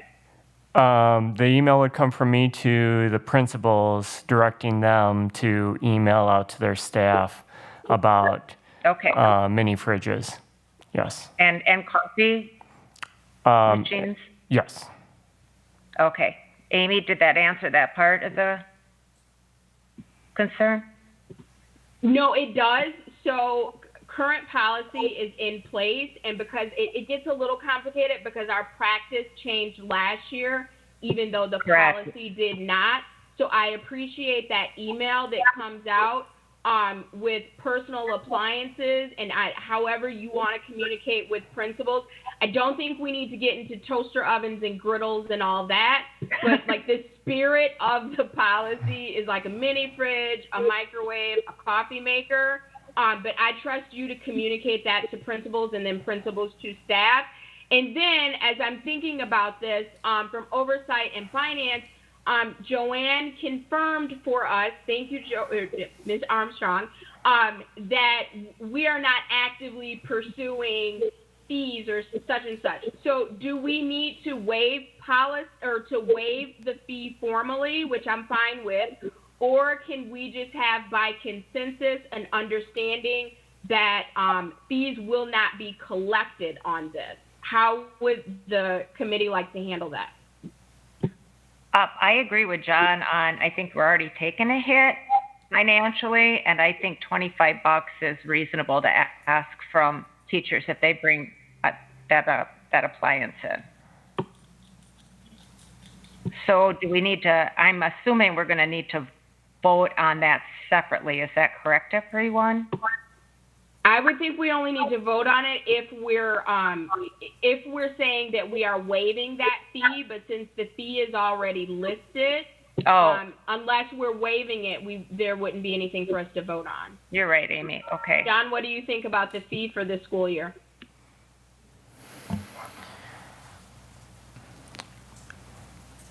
Well, I mean, I was looking it up here as we were going through this stuff, and I don't know, and Joanne, I'm not going to get an argument with you about mini fridges, but according to what I pulled up online, it's roughly about $5 a month is what it costs. So for a full school year, it's going to be, $45 or so. So I don't think the hit is quite as bad. Joanne had also mentioned, if I understand it correctly, that this isn't really being assessed, or we're not placing it on everyone. Knowing that the fee is not going to be, I wouldn't put it in the $30,000 range. I'd probably put it in the mid, maybe 5,000 or so at the most.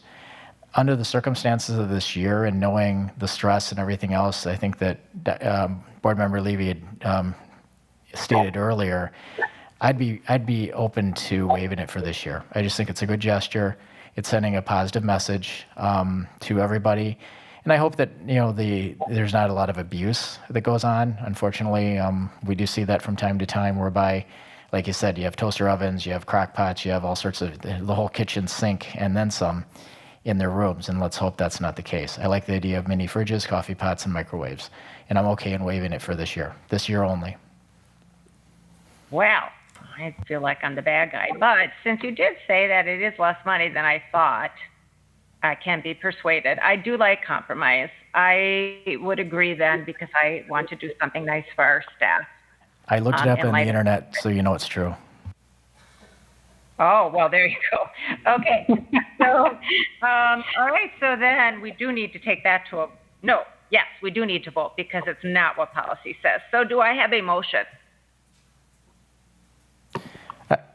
I move that we waive the $25 assessment for personal appliances for the 2020-2021 school year.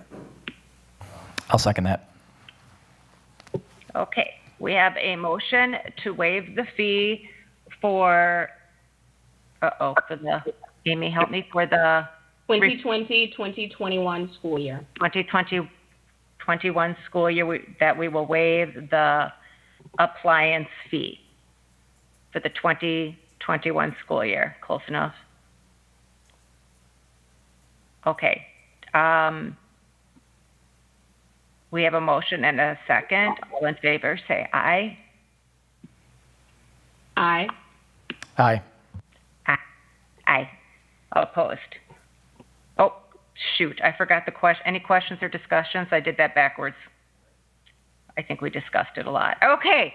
I'm going to say that the motion carries. Michelle, do I need a point of order, or are we good? I think you're fine. Okay, awesome. All right then. So question just for clarification, Stephanie, the changes we made to policy, since current policy addresses our immediate concerns, are we fine with moving that through the normal channels?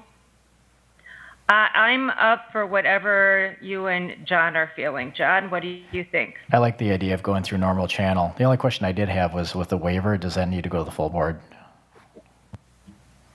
Oh, I don't know. Yes, Rob's saying yes. Okay, so then we need to put that, okay, so then that needs to go to the full board for the next board meeting. Okay. Are we all done with this policy then?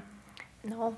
No, so the committee has made changes. Now the question is, does the committee want to lay this over to the next Policy and Personnel Committee and review all of the changes and do a last read before voting to approve or voting to move it to the full board for a first reading? Or do you want to do that now?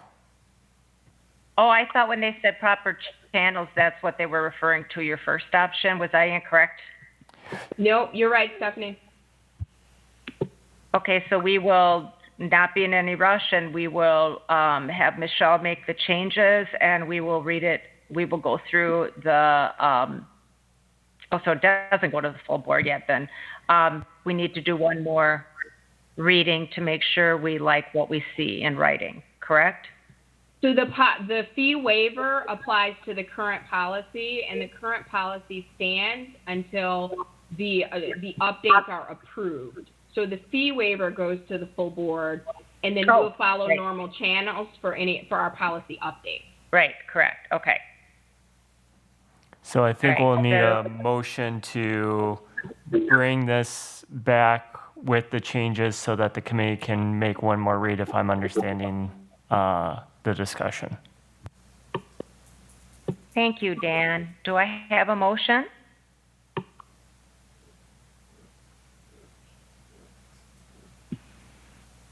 Dan, could you repeat the motion recommendation, please? Yes, and I think the language is that if I'm, and I was checking with Michelle prior to coming here, the motion would be to take policy 733 Rule 2 for layover to the next Policy and Personnel Committee for the, I think you could just leave it at that. And then at that meeting, we would bring back the changes. And then if everyone in the committee is happy with the changes, then at that time, you could make a motion to approve to the full board for a first reading. Okay, I'll move to lay over the policy, the revisions to policy 733 Rule 2 of vending and appliance use policy for the next committee meeting, next Policy and Personnel Committee meeting. Do I have a second? Second. Okay, I have a motion and a second to move policy 733 Rule 2 vending and appliance use policy to the next Policy and Personnel Committee meeting for the, you went out a little bit there on the computer, John, for review. Is that correct? Is that accurate? Yeah, that's correct. Okay. All right. Any questions or discussions besides mine? Just clarification, we're moving it for first reading, correct? Correct. For first reading. Thank you. Yes. All right. Hearing none, all in favor, please say aye. Aye. Aye. Aye. All opposed? Okay, the motion carries. We are on letter B, policy 723.41, school opening / reopening during a public health crisis. And thank you, Dr. Kiesler, for bringing this proposed policy forward. Would you like to discuss it a bit with us? Thank you, Board Member Jacobs. So at the direction of the board, I worked with Rob Bukema to create a draft policy in parallel to current policy 723.4. Just for numbering purposes, working with Ms. Shope, we decided to add the .41 so that if approved numerically, these would sit side by side. So we created both the policy, and because there was a Rule 1 for our current policy 723.4, Rule 1, we create a parallel to that. So I have Rob on in our committee meeting to help discuss our conversation in terms of this policy. So in looking and using the template of 723.4, we essentially created a parallel to it with the same goals of, and the goal of the policy is really embedded in that third paragraph. The goal of the school district of Beloit is to provide an appropriate public education, including in-person programming for those students who intended to study in person to the extent that it is able to do so in a manner as safe as possible. And then in terms of that goal in mind, being able to say that if a school is closed, there is also the expectation that we will reopen, and then the policy goes into the establishment of the criteria in which I would develop, or the superintendent would develop, a plan to reopen, and that in spirit of our other board policies, I, as a superintendent, would be keeping the board informed of what that plan is, and provide that I am prioritizing the academic learning as well as the safety of our students and staff in that. Rob, is there anything that I missed in our conversation?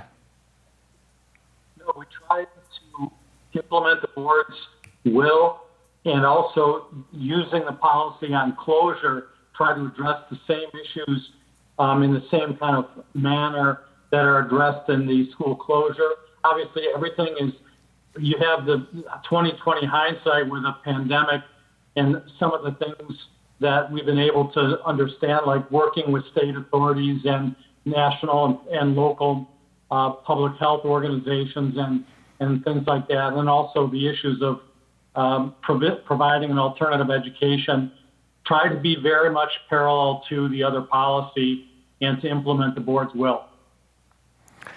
So with that, I emailed, even though the formatting looks different, the content is the same as what Rob and I worked on. So I've forwarded that on so that the committee would be able to have a chance to read it and let it be reflected on prior to tonight. And so now I'll open it up for questions, comments, suggestions.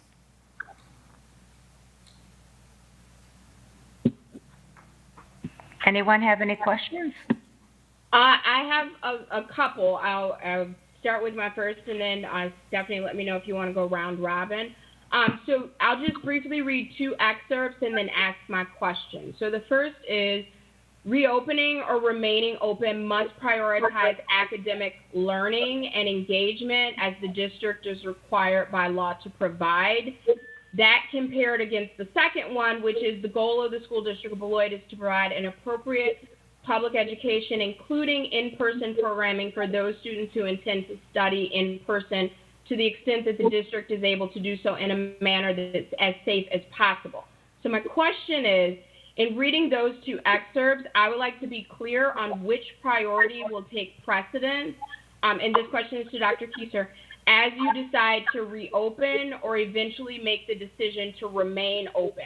So is it prioritizing academic learning, because we would all agree that face-to-face is the best, or is it safety? Because it seems like the policy states both of those. That's a great question. In terms of the goal for in-person, knowing that we are creating a situation that may in the future include alternatives to in-person, we wanted to make sure that we had that as a key pillar for reopening, because in essence, one could argue that if you are a virtual school district like some of the charter schools that exist out there, they're not technically closed. The pandemic never closed their doors. They went along it as normal because they don't have a physical plant. So that was the intent of the first paragraph. The second one, in terms of health and safety, was knowing that while our goal is academics and learning with in-person, that we can't do that without taking in the health and safety of our school community into account. So that's why at first we talked about putting it as one, and we explicitly separated it out because they were two different thoughts. Did that? No, that didn't answer my question. Okay. Let me try to be more clear. Okay. So in that first statement I read, it said that the priority is academic learning. So Correct. that would suggest to me that our goal is to get back to face-to-face, maybe at cost to other metrics. Because if your priority is academic learning, that's what's best.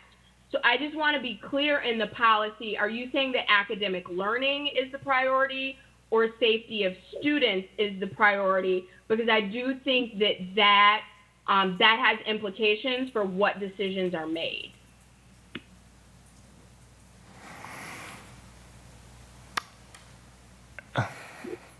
And it would be a cop-out for me to say just simply yes to your question, because they're both important. And I think it's important to say, yes, academic learning is the function of a school district. So yes, that is the priority, but it's in priority with in-person instruction. So that's where the caveat of health and safety are concerned.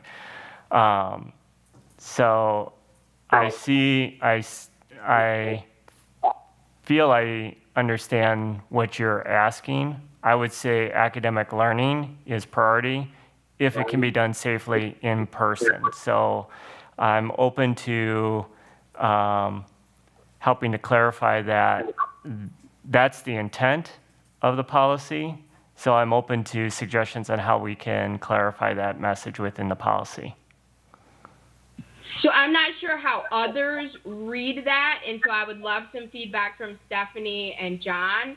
But if I read that reopening and remaining open must prioritize academic learning, that tells me that is the priority. If it said reopening and remaining open must prioritize the health and safety of students and staff, then that tells me that is the priority.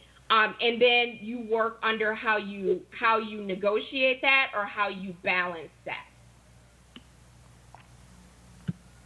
John?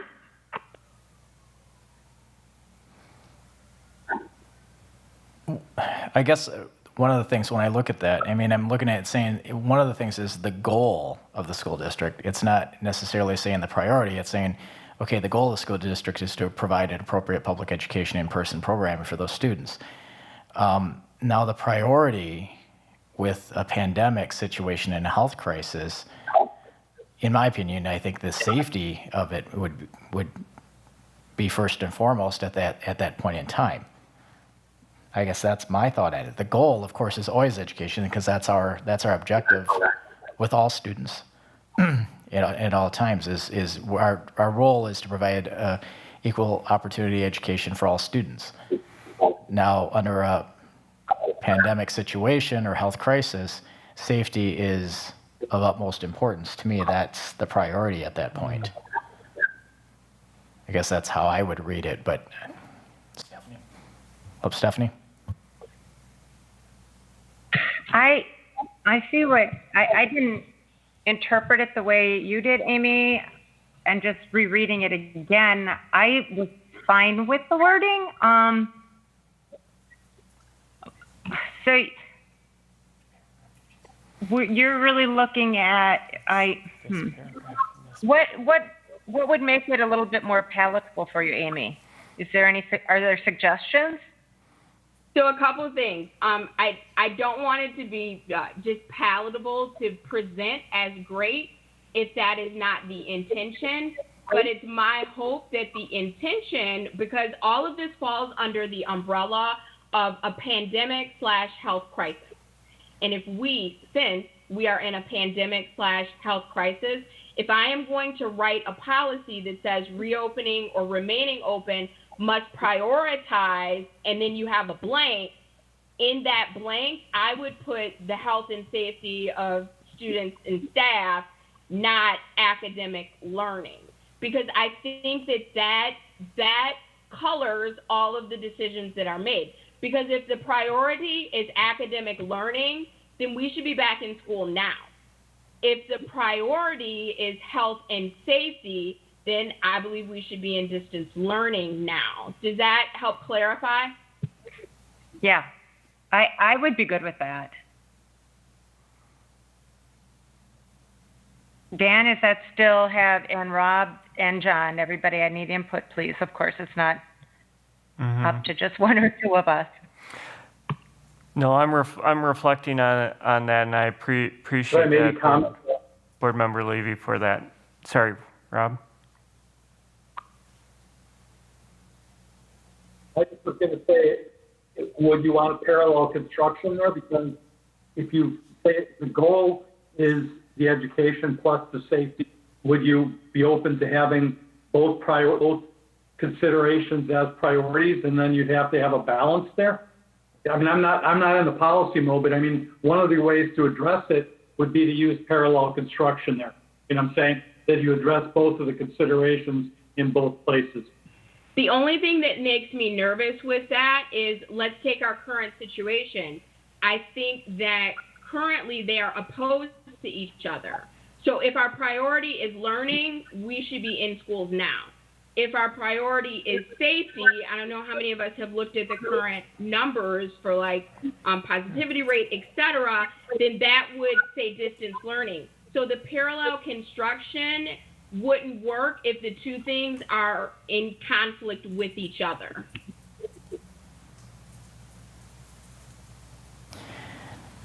I have a question. I mean, I continue to hear the word priority, and I'm sitting here and I'm looking at these words that says goal. And the goal is, yes, that's our objective, is what we're trying to accomplish. And it says with that goal in mind, and then later on it says the precautions that must be taken to maintain health and safety of the school community.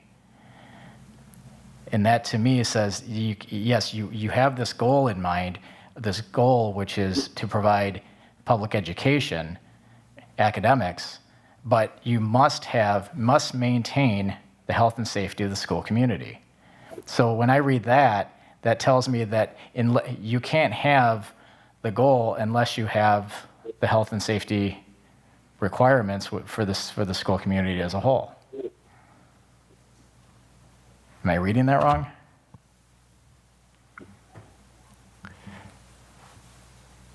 No, that's accurate. Stephanie, is it okay if I jump in with a response? Yes. I'm sorry, Amy, could you say that again? I was reading again. I didn't know if you saw the comments. I was just asking if it was okay if I jumped in with a response. Oh, I'm so sorry, Amy. Yeah, please. No, you're fine. fine. I was rereading. Yeah, go ahead. No, John, I agree with you. And since it says must, that's why I like for all things to be in line and congruent. So if health and safety is a must, that would speak to me that has to be your priority. And if two things have the ability to be in conflict with each other, it doesn't make sense to me to say we must follow these health and safety rules, but something else is our priority.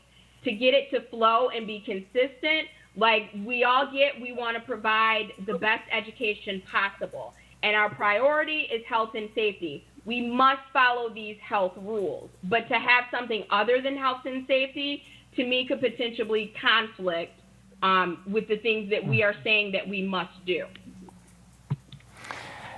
And the intent, and this is a great discussion, and the whole reason why we have the committee structure here. So with the goal of learning and learning in person being, that's what we're trying, that's our driving force, what we're trying to get back to. So with that being the case, yes, the intent is, how do we get back to a point where we can have students and staff safely in our buildings together? The parallel structure we found complicating as Rob had talked about. So that's why we said working with the with the state, local, and all that for health and safety. If that can't be done in person, then we have to that's the limiting factor. So I guess I would agree with your initial statement, Board Member Levy, that our goal is learning and learning in person. And currently, we have a plan that has metrics that say this is how we can do it safely. If we can't meet those metrics, then we can't have in-person learning. We have to default to another form of learning, and that form of learning is our distance learning model. So from that perspective, that's where I see the congruency. And but the policy isn't measured by Rob and I, who spent the time writing this. It's really measured by the committee's interpretation of that. So I appreciate the conversation, how we can make those two things congruent from the committee's perspective.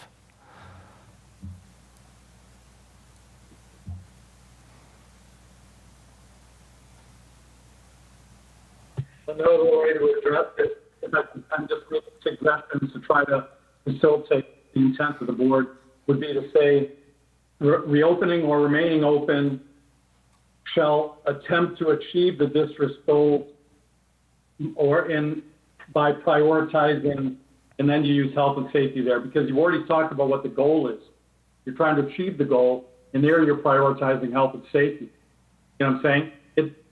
Obviously, you've already stated what the goal is, but yeah, it's a substantive conversation really that has to be resolved by the board. John? I mean, we could put in, the word prioritizing in that sentence perhaps, but I think that in my opinion, it's very clear. I mean, the goal, it's not a priority, okay? I think that's where I was getting confused. It's not a priority as far as it says the goal of the school district employed is to provide appropriate public education, including in-person programming. And then later on, it says, with that goal in mind. I mean, and it says at the end of that paragraph, in a manner as safe as possible. And then it goes into saying must be taken, precautions must be taken to maintain the health and safety. If we want to say prioritize, I guess it's just a matter of wordsmithing it to accommodate that. But I guess I'm fine with the language the way it is. To me, it's clear that health and safety is the priority here over the academics. And I think that, we've discovered that even in, with the reopening that we've had at this point. The priority was safety. We have measures in place, and I think that's the determination of the superintendent to come up with that plan.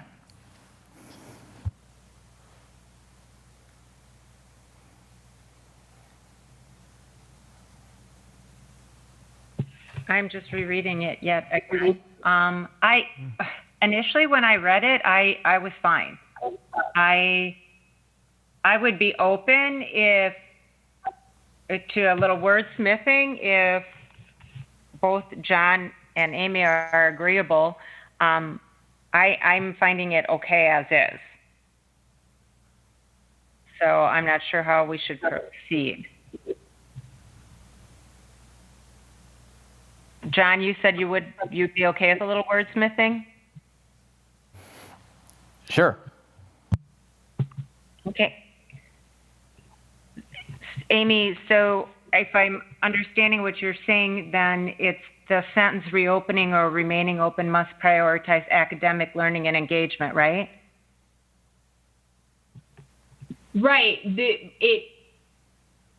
The document speaks about health and safety, but right. when the document goes to list the priority, it says academic learning. What if we said reopening or remaining open must always prioritize the health and safety. I'm just doing off the top of my head. Reopening or remaining open must.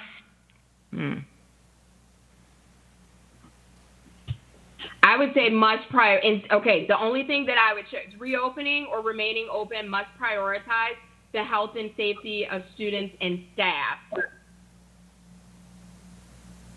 As a district, I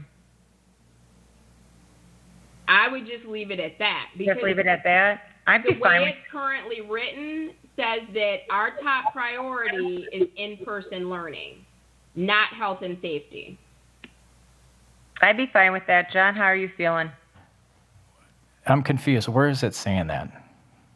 Okay, if you go down, let's see. Now I'm counting paragraphs. 1, 2. Okay, under the decision process to remain open or reopen, 1, 2, 3, 4 paragraphs down. Right, but it also says is required by law to provide. Right, that's talking about the education, which Right. we get. This is about what is your priority. So that last sentence in the 4th paragraph says reopening and remaining open must prioritize academic learning. And then it goes on to say as required by law. My recommendation is that either we scrap that or we keep that sentence and reiterate our commitment to health and safety, not academic learning. And the reason for that is if our priority is academic learning, our schools would be open today. Today would have been the first day of in-person. If our priority is health and safety, then our interim superintendent looks at the health matrix and then we decide that, or he decides that no, distance learning is appropriate because we are prioritizing health and safety, not academic learning.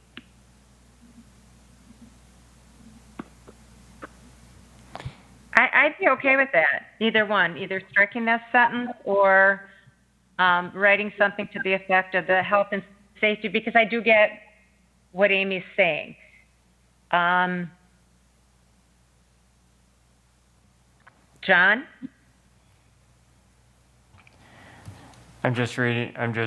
Sorry. I'm fine with the changes. I'm just, and I understand where you're coming from, but I'm also looking at saying we're taking words out of context here as well, because we're not including the rest of the sentence. So I mean, if we need to adjust that, that's fine. I mean, and I understand where you're coming from, Board Member Levy, in regards to that. But I also look at the last 4 or 5 words there that says is required by law to provide. So would you be more comfortable if the sentence read, reopening or remaining open must prioritize the health and safety of students and staff, keeping in mind the importance of academic learning and engagement as the district is required by law to provide? Sounds good to me. Oh, I love that.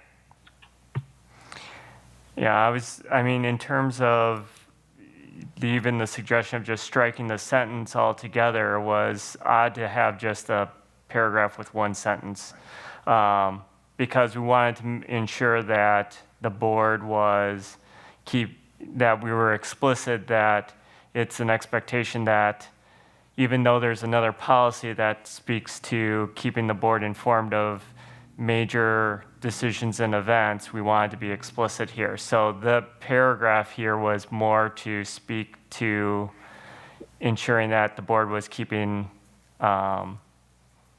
kept informed, because otherwise it mentions it in the last paragraph, but it doesn't mention it earlier. So, I mean, striking it all together or re-smithing it, if the board is comfortable with the intent that I'm going to keep the board informed of any such plan for reopening, we could strike that whole paragraph altogether. I guess I don't feel that's necessary. I like what we just came up with. Okay.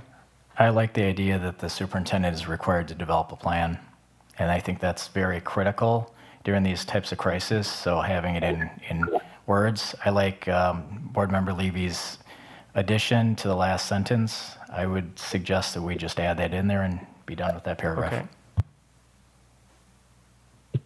Okay, sounds like we're all in agreement with that. Michelle, did you get all of it?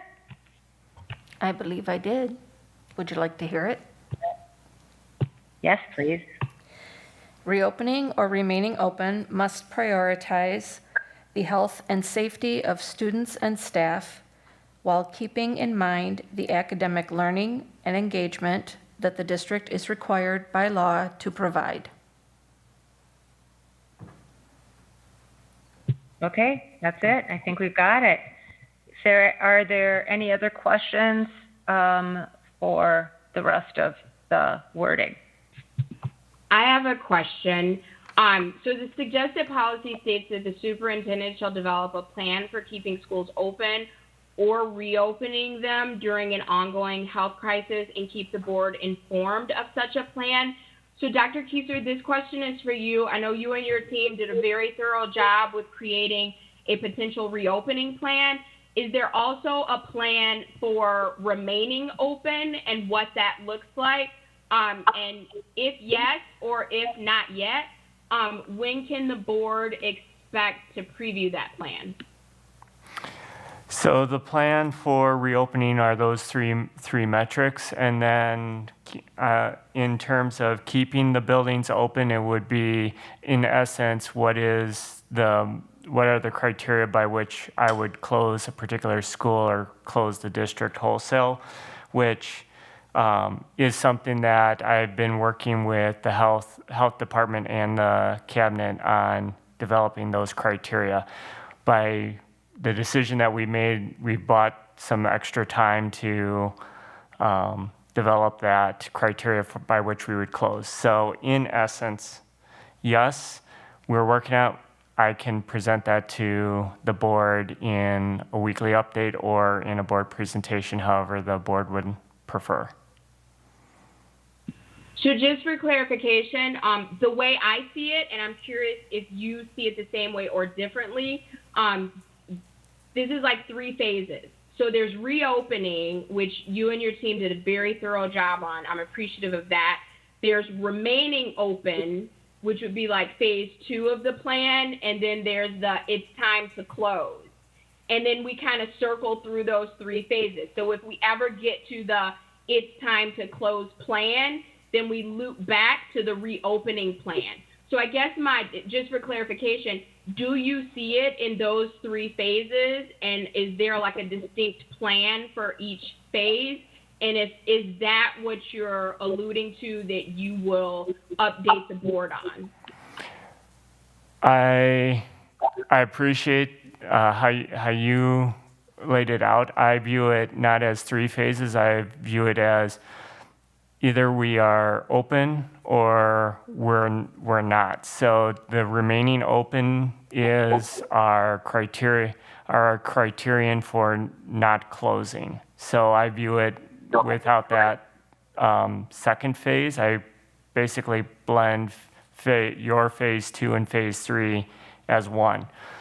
We're currently in distance learning. We have current metrics by which I presented to the board for having in person, so that would be the reopening phase, and staying open phase would be making sure that we don't hit the metrics that we must close or go back to distance learning. So I would just combine your last 2 phases into one. Thank you.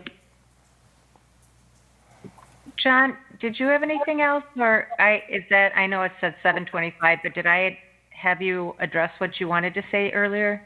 I addressed it previously. Thanks. Okay, any other questions or discussion on this? So I just have a couple more things that I'll run through quickly. And I'm referring to the paragraph that says the superintendent on advice of the applicable agencies and staff. So my question is for clarification.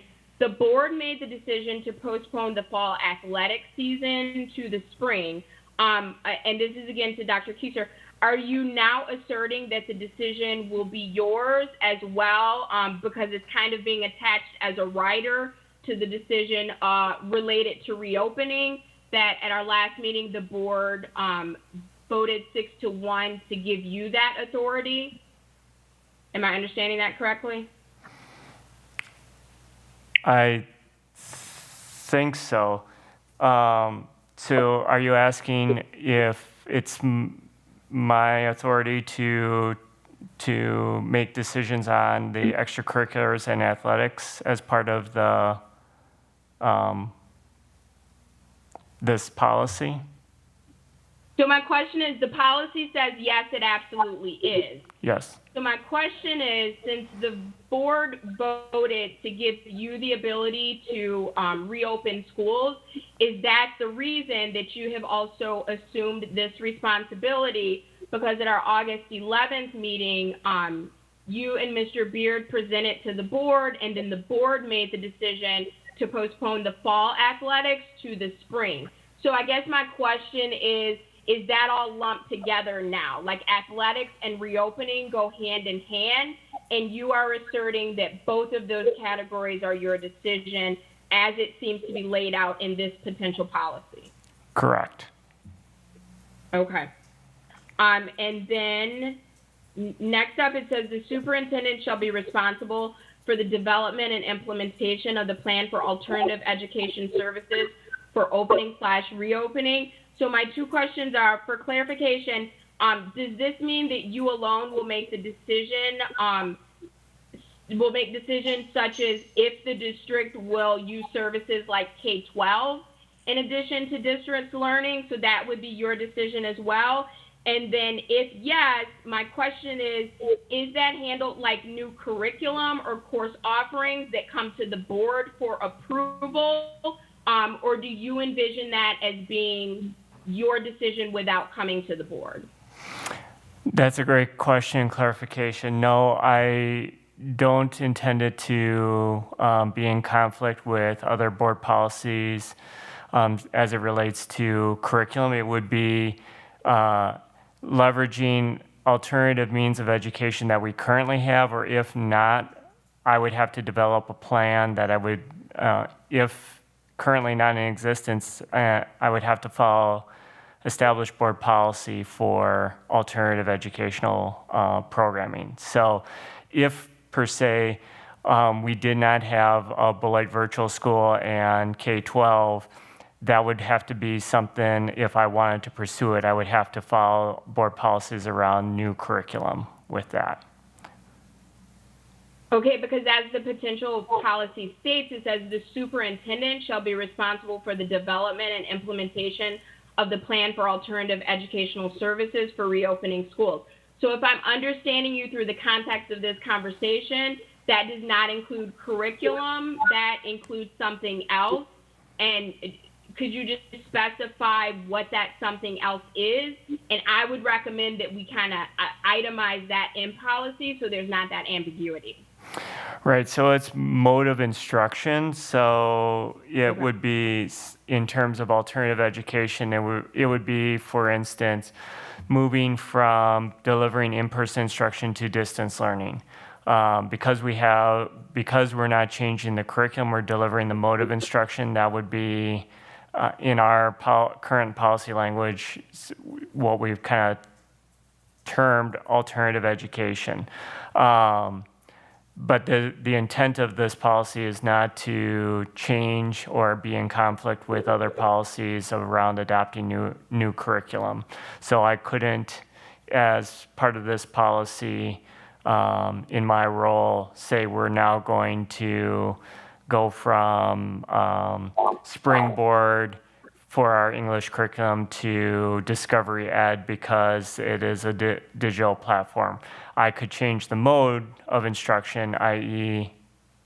Using Google Meets and doing it remotely, but I couldn't change the curriculum that we've already approved. Oh, you muted yourselves. Oh, thank you. Help keep me together. So Chairwoman Jacobs, I have a suggestion. If that sentence said the superintendent shall be responsible for the determination of the mode of instruction, but then we put something like changes in curriculum would still require board approval, I think that would, at least from my perspective, clarify what Dr. Kieser just outlined, but also it includes that it's not in conflict with other policies. I like that. I'm personally actually okay with how it's written. John?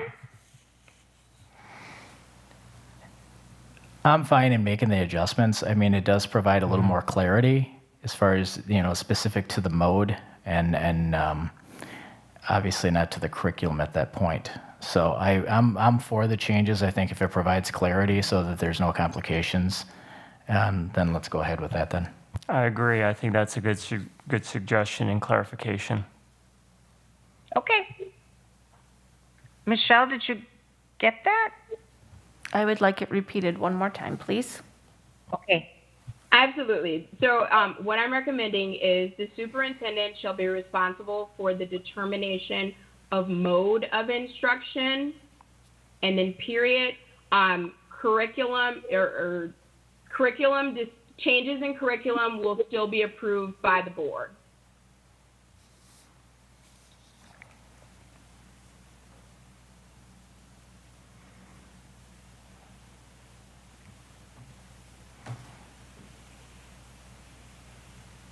Thank you. No problem. Do you mind reading that back, Michelle? Sure. The superintendent shall be responsible for the determination of the mode of instruction. Changes in curriculum would still be approved by the board. Okay. Any, John or Amy, anything else? Thank you, Michelle. Does that continue on for alternative education services for the reopening or opening/reopening? Michelle or Ms. Schopp?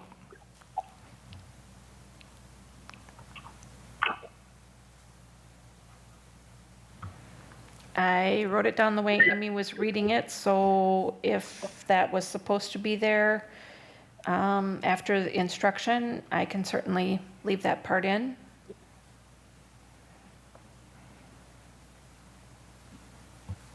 Oops, Amy, I'm getting good at reading lips, though. You're on mute. The superintendent shall be responsible for the determination of mode of instruction, and then we can flow right into development and implementation of the plan for alternative education. So just that clarification there, and then after that sentence, put changes in curriculum will still be approved by the board. Got it. Thank you. Thank you. All right, anything else? Anyone? Do we want to bring it back? The one thing that I forgot to mention is that the athletic thing, that's a parallel construction as well with the old policy on closure, because that dealt with decisions on curricular or extracurricular activities. I was going to mention that when Board Member Levy mentioned that. There is a parallel. It was intended to, I just tried to address everything that was addressed in the closure policy. Do we need a motion to lay this out? Yeah.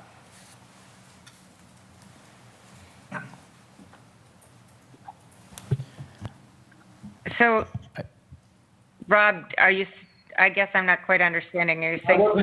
I should have made that comment when Board Member Levy made the comment about the paragraph on the extracurricular. And I know that there was that's a substantive policy decision by the board too, but it was addressed because it was addressed in the closure policy as well. Oh, okay. All right. All right. Anything else, anyone? I move approval of the layover of policy 723.41, school opening/reopening during a pandemic health crisis for first reading. Do I have a second? Okay, so this is where it becomes a little complicated. Stephanie, you're going to have to second, and the reason is I appreciate the work we put into approving this, but I still don't agree on the premise that this should be a superintendent or interim superintendent decision. I think this should be a decision for the full board, so I won't second because I won't vote in favor of. Okay. All right. I second. And any other questions or discussion? One clarification, please. I just want to Okay. note that this would be a new policy, so it would be like an approval of the addition with the revisions that you just made, and then laying it over to the next meeting, because it's a brand-new policy. So you're adding the policy with the revisions you just made. So do I need So, to restate that? So then, is this where I could do a friendly amendment to John's motion? Yes. Adding revisions added. No, the addition of the policy. I'm sorry, Michelle? It's the addition of the policy, because the policy is brand new. In addition to the policy? So you, The policy is, I'm having a hard time, guys, hearing, sorry. that's okay. The policy is an addition to our policies because it's brand new. Okay. So you're just adding, so like the motion, had it been done in full, would have been to move approval of the addition of this policy with the revisions. Does that make sense? I think so. So John just needs to put in addition at the beginning of his motion. So right? moved as stated. Excuse me, huh? So moved Well, that as wasn't stated. So moved as stated. Thanks. I don't know what's up tonight, but it's the hearing issue. It's not just my hearing loss.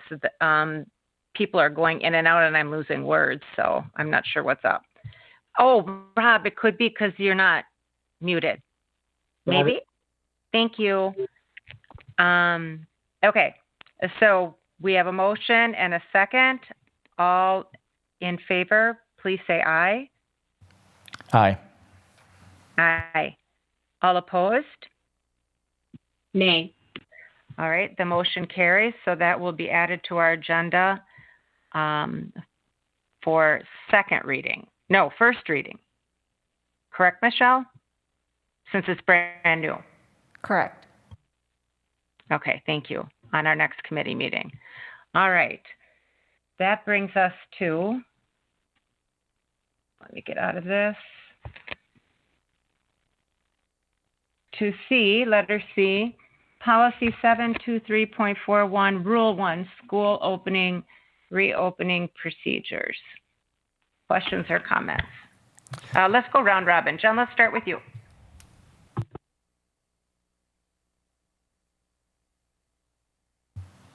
Let's see. I was fine with all of it. The only exception was at the end of the medium, as far as the media that the superintendent's last paragraph shall notify parents and place announcements on the district website and a Facebook page. I think that, you need to keep that a little more open-ended because we don't know in 3, 5, 10 years. I mean, I'm assuming Facebook will be around, but there might be some sort of media that we would be using to disseminate that information.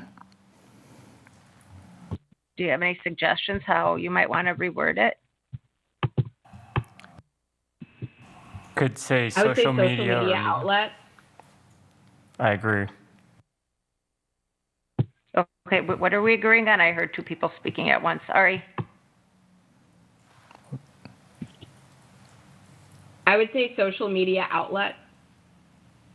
Okay, is everybody good with that? Yeah, that's fine. Okay, Michelle, do you mind reading it back again? Actually, I have another change before we. I'll wait for my turn, but I. Well, no, that's okay, Amy. You mean right in that. Okay, so I have two things. I'll do the second one first because it's related to John. So it says, upon reaching a decision to reopen schools following a public health crisis, the superintendent shall notify parents and place an announcement on, et cetera. I would like in somewhere, like I, as a board member, I would like to find out about a reopening before it hits, our social media outlets.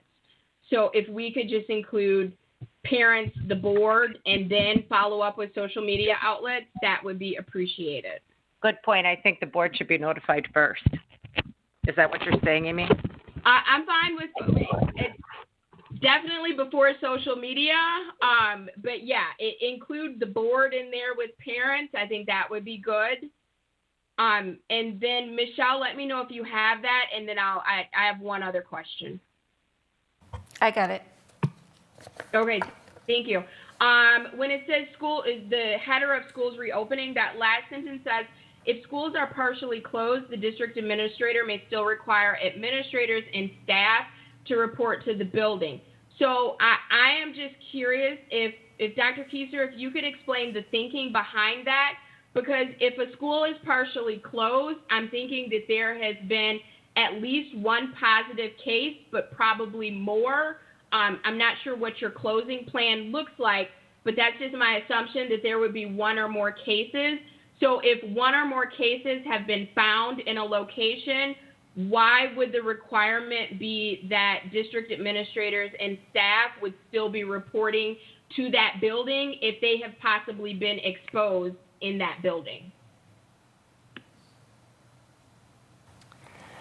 And part of what we were doing with this was trying to write it in parallel to Rule 1. And in this case, if a school is partially closed, would be in the event that there's a health crisis that doesn't have to close the entire building, but close only part of a building. So we're trying to think in terms of what are the other situations that are beyond just this pandemic that could be a public health crisis. So for instance, let's say that there is a situation that causes part of a school to have to be closed off. So it's safe for the building to remain open, but this area of the building needs to be closed off. Then there would be a situation which the staff would be reporting. And I don't have a specific example that I could. There was a fire in one wing of the building. Perfect. Fire in one wing of the building, we have to sequester one wing of the building off, so. Perfect. I would offer as a suggestion, because I'm kind of in pandemic mode, so now that you've described that completely makes sense. But as we're specifically addressing a pandemic, let's just take a minute to think, because when I read if schools are partially closed, I didn't take that to mean a portion of the building, but let's say Robinson and Fruzen are the schools that are closed and not the whole district. So and I'm kind of talking through this, thinking about this as I'm speaking it out. If a building is closed because there is an outbreak, then I would think that we would want everyone in that building to be quarantining for some length of time. So if there are 4 cases found at Todd, then my expectation would be if Todd closed, we don't know exactly who at Todd was exposed, so we should not require district administrators and staff to come back to that building. Does that make sense? That does make sense, and that would be my interpretation as well, as if we're closing a particular school but not the entire district, then absolutely we would be saying that that school is closed and staff and students would be distance learning from home and not coming to the building until it is safe to reopen. Okay, is anyone opposed to being clear about that? So if a school is partially closed, I don't know if we want to put some wording, but I don't know, Rob, jump in with your superpowers, but at the end of that sentence, if we said, if a building experiences an outbreak, which I have learned are 2 or more cases on the same day in the same location. So if a building experiences an outbreak, which causes students and staff to quarantine, that no staff will be required to report to that building until that quarantine period, which you would determine in consultation with the health department, has been lifted. I just don't want people to think if schools close down because of an outbreak, people are still going to have to report to that building.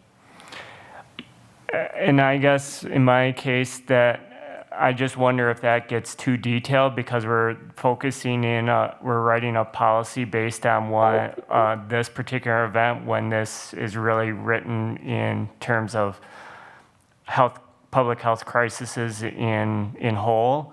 Part of the making sure that there is good communication between myself and the board is to be able to keep the board informed and for the board to inform me individually and as a collective of what you're thinking. So for instance, your explanation is perfectly an example of getting that feedback so that I can make decisions that as a representative of the community, the board's collective thought and wisdom is speaking on behalf of the community as a whole.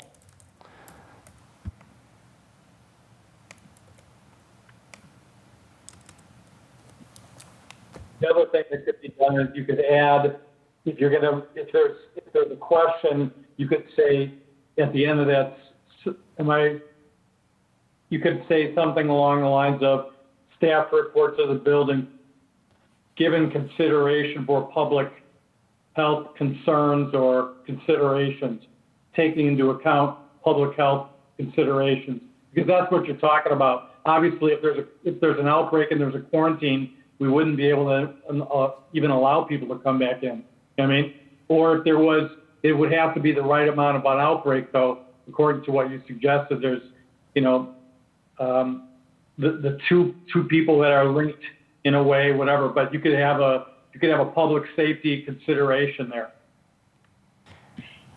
Just to clarify, and then I know John has questions, and the reason I bring it up is because I have heard that other districts, that their practice in this time of pandemic is if our building needs to close, that staff is still required to report. And that's why I'm really advocating. If the building is closing because of an outbreak, which the formal definition is 2 or more cases on the same day in the same location, that the expectation is that students and staff will quarantine for an appropriate length of time. So that's my suggestion. I yield the floor to John. I understand the comments related to a school the size of Todd, but I kind of look at it and wonder, how does that apply to like a building the size of the high school? I mean, you could have people, you could have an outbreak, 2 people that are discovered to have the virus down in the basement, and you're going to quarantine people on the 3rd floor now that had no interaction with these people whatsoever. Now, I understand, I guess viruses can live and breathe and travel all over the place, but I'm guessing, does that still apply in that circumstance? Or people that are in the pool area? We're going to now shut that down as well. So this is what I would say to that, and then I'd love to get feedback from others. Okay, let's say I have COVID-19 and I'm a student, I'm a staff member at Beloit Memorial. By the time I realize I have it, I have been in so many common areas. Our students go from classroom to class on multiple floors. Our teachers have responsibility to be in the hall during passing. People don't know who they've been exposed to. So it would be my suggestion that if we have an outbreak in any of our buildings, doesn't matter the size, whether it's Todd, whether it's Beloit Memorial, that everyone in that building would quarantine for an appropriate length of time. And I would just say appropriate length because Dr. Kieser is going to have the most up-to-date information from the health department, and I don't want to nail us down to a certain number of days. So I would think the prudent thing would be for everyone to quarantine for an appropriate length of time. Okay, I'm fine with that, especially with the last comment about the appropriate length of time, because I would really hate to see it get shut down for 2 weeks because that's what we state in the language, or that's what the language is today. So I'm fine with the greater detail there and the idea of closing the building based upon those comments, but it would definitely be with the judgment call by the district administrator as far as the appropriate amount of time. I'm just wondering if we take a look at the 1, 2, 3, 4, the fifth and the sixth paragraph. So the fifth paragraph really talks about working with public health departments, DPI, Human Services, and CDC to determine whether or not and when reopening following a public health crisis. And then the sixth paragraph talk about factors to consider include the transmission of an infectious disease, precautions that can be taken to guard against the public health crisis, and so forth. So I'm just wondering in the conversation if those two paragraphs address the board member Levy, your concern, or if it doesn't. And I agree with you, like using broad language to not to be inclusive in terms of situations and not restrictive in terms of situations is a good practice. So just to respond to that, and I see Stephanie has a comment, when I'm thinking about writing policy, I'm always thinking about the policy outliving each of us, not necessarily with mortality, but with our stint in the district. And we may all agree on that, but I think that clarity is important so it doesn't have ambiguity, especially when we walk into this with the understanding that our neighboring districts have taken positions that if the building's closed because there's an outbreak, staff are still required to report to that building. So I would be most comfortable with saying some language around if there is an outbreak, staff and students will quarantine for an appropriate length of time and make it clear that we are not going to bring people back together, not knowing who has had contact with who that caused that closure. And I agree with you that it outlives us, and I guess where I feel like it gets a little bit specific is because we're talking about an outbreak and being very specific about this particular situation that we're currently living in.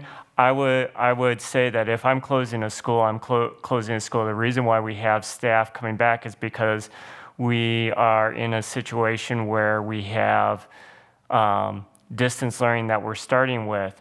Now, if there is a situation where we have staff that are getting sick in the buildings, I would treat it no differently than if students were in the buildings. We are monitoring our staff through the screener, and if there is a situation in which I have to close a building down because of staff illness, I would not be saying, okay, these staff have been in the building and are showing symptoms and so forth, and we've had to send them home. If there's a situation where I have to close the building because of staff illness, I would be doing that and sending all the staff home. I just think we should say that. I would agree with that. And Amy, getting back to, was it under the schools reopened? If schools are partially closed, the district administrator may still require, right? Some administrators and staff to report to the building. That starts. Yes. Yeah. Dan, and asking you very respectfully, when you wrote that, you didn't have a specific instance in mind, did you say? I did not. I was trying to be inclusive of things outside of just our current situation. I guess I would say if we could strike that and be more specific, I think that'd probably be better. Thoughts? I would agree, especially since this is a Rule 1 linked back to the policy that specifically says public health crisis. John?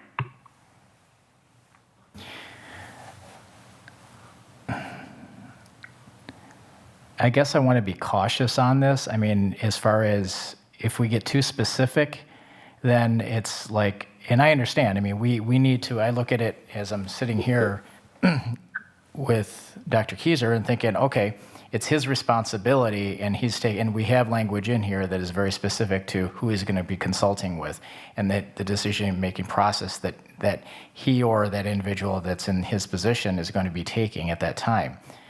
I mean, I understand the idea of the closing, or an administrator may still require administrators or staff to report to the building, or however we want to put the language in for that. I guess I just want to be careful about getting too specific with some of these policies, because then it's not giving him the authority, or the superintendent the authority, to make the decision based upon all the information that they're gathering throughout whatever pandemic or situation we may be in. So what about this? Would you be more comfortable if it read, if schools are partially closed, the district administrator may still require administrators and staff to report to the buildings except in cases of a public health crisis? So that gives the leeway if there's a fire in the west wing of the building, but it is very clear that if there's an outbreak, we are not going to require people that have potentially been exposed to an outbreak to recongregate in the building where the outbreak occurred.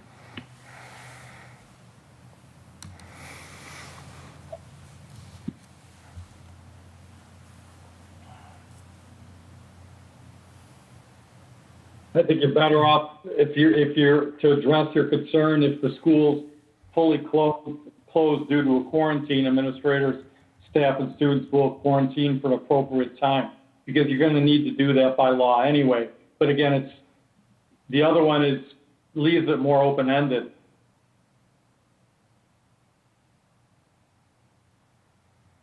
I'm just trying to figure out, though, a time when, if it's a public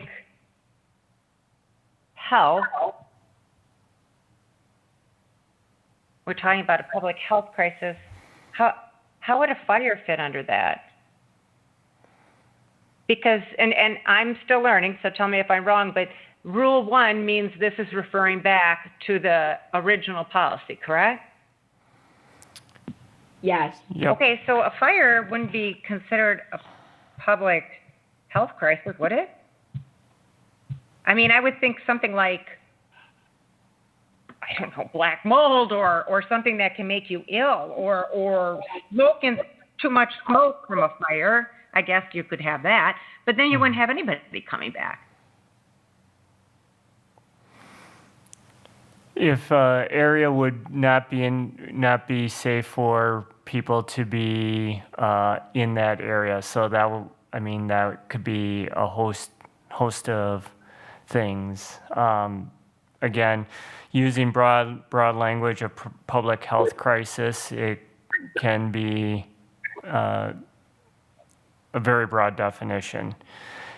Basically, it is, in essence, if it is a situation that would be not safe for our students and staff to be in there. Is the way I'm applying that. So let me just throw that out here. Since we are specifically addressing Policy 723.41, Rule 1, that's attached to Policy 723.41, which clearly states public health crisis, could we craft this Rule 1 only to address public health crises? And then if there is something like a fire or et cetera that would not fall under that umbrella, to handle that somewhere else. I think that might clear up some of the confusion. I agree. Okay. John? But isn't it already clear on that, because it does reference, or it goes back to the original rule? I would think so, but Dr. Kieser brought up the point that is not what he was thinking when he and Rob were working on the policy. But I mean, a public health crisis can mean 1,000 different things. I mean, and that's where I guess, it could be very specific to a wing. It could be something that's not even contagious. And then, we're going to go, I guess I'm a little uncomfortable about being too specific about this, I guess, and then not giving the administrator the ability to make the appropriate decisions at the time based upon policy? I mean, if we go back to the 723.4 Rule 1, it talks about inclement weather or other emergency situation. In the reopening, we said public health crisis. I mean, one suggestion would be to say, should emergency situation require the district as a whole or individual school to close and reopen at a later time, the following procedures shall occur.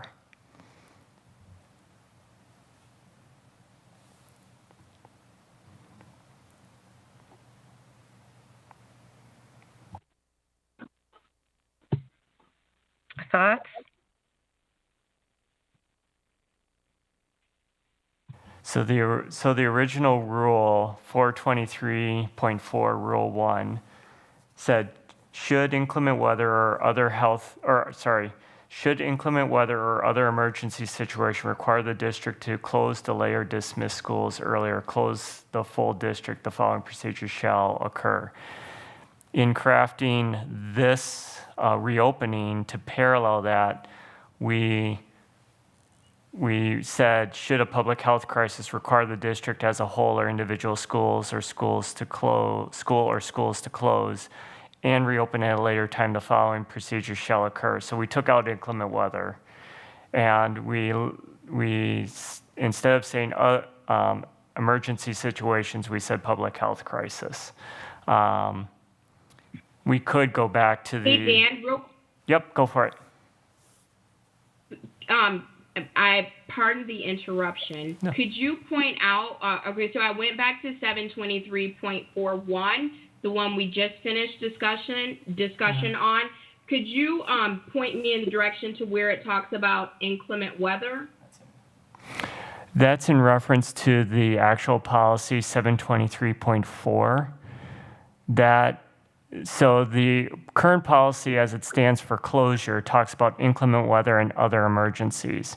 In drafting the policy for reopening, we were talking about in terms of a public health crisis. So that was the language we used, even though the language in the actual policy talks about other emergencies.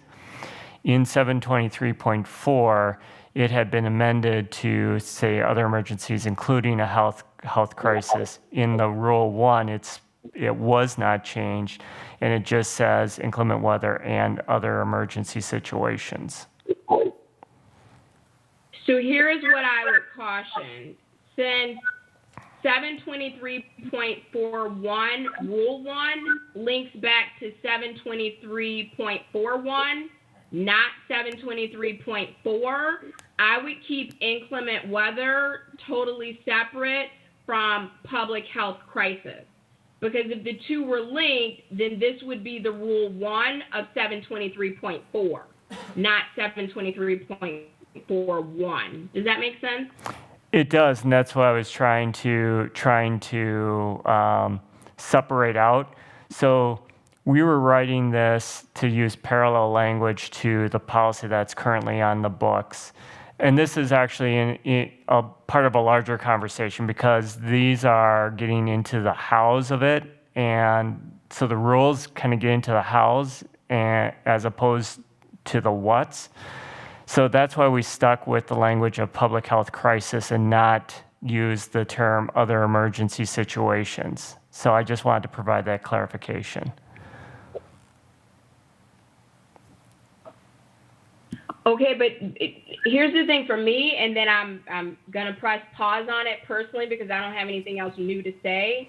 If a school is partially closed, and since this is Rule 1 of that previous policy, it's because of a health crisis.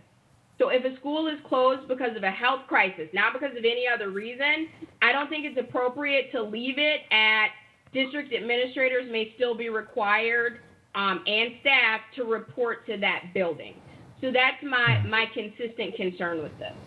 Would it be easier if we just struck that sentence out and just said, leave it at expected to work at the directed by the superintendent and just strike out that last sentence? I would prefer that. Okay, so here's my only thing. Dr. Kieser, I am not referring to you, but let's say that a different person was in your role and they thought it was appropriate at the direction of the superintendent to say, yeah, bring everybody back to the buildings. Whether or not we choose to address that, I defer to the committee, but and John, I respect what you're saying about not being too constricted. I don't think we are at that place, but I think that policy is best when it is clear, and I don't think it's wise to leave this ambiguous. And typically I'm not into comparing ourselves to other districts, but the reason I'm really leaning in on this is because we have neighboring districts who have made the call already that if we close because of an outbreak, then staff are still expected to be in buildings. So I think it would be great if we provided clarity, since we are going through the effort of writing these policies to address public health crises. Okay, where I stand, and then John weigh in, I would be comfortable if we strike that last sentence where it says,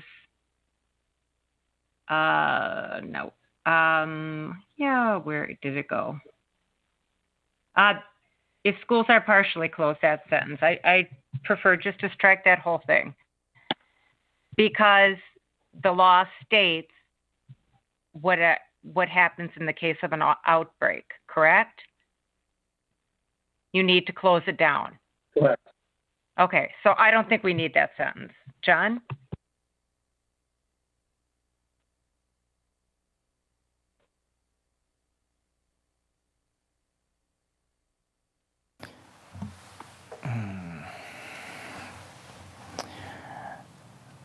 I don't know.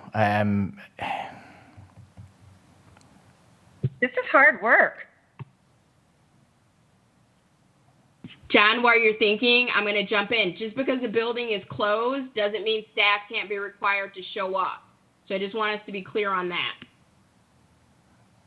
But it does say may still be required. It's not saying that you must report to the building.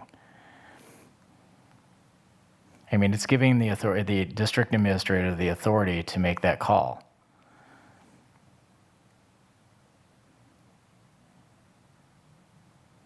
So you think we should leave that sentence in, John? I'm comfortable with it. I think that, giving them, it's talking about the idea of a partially closed building.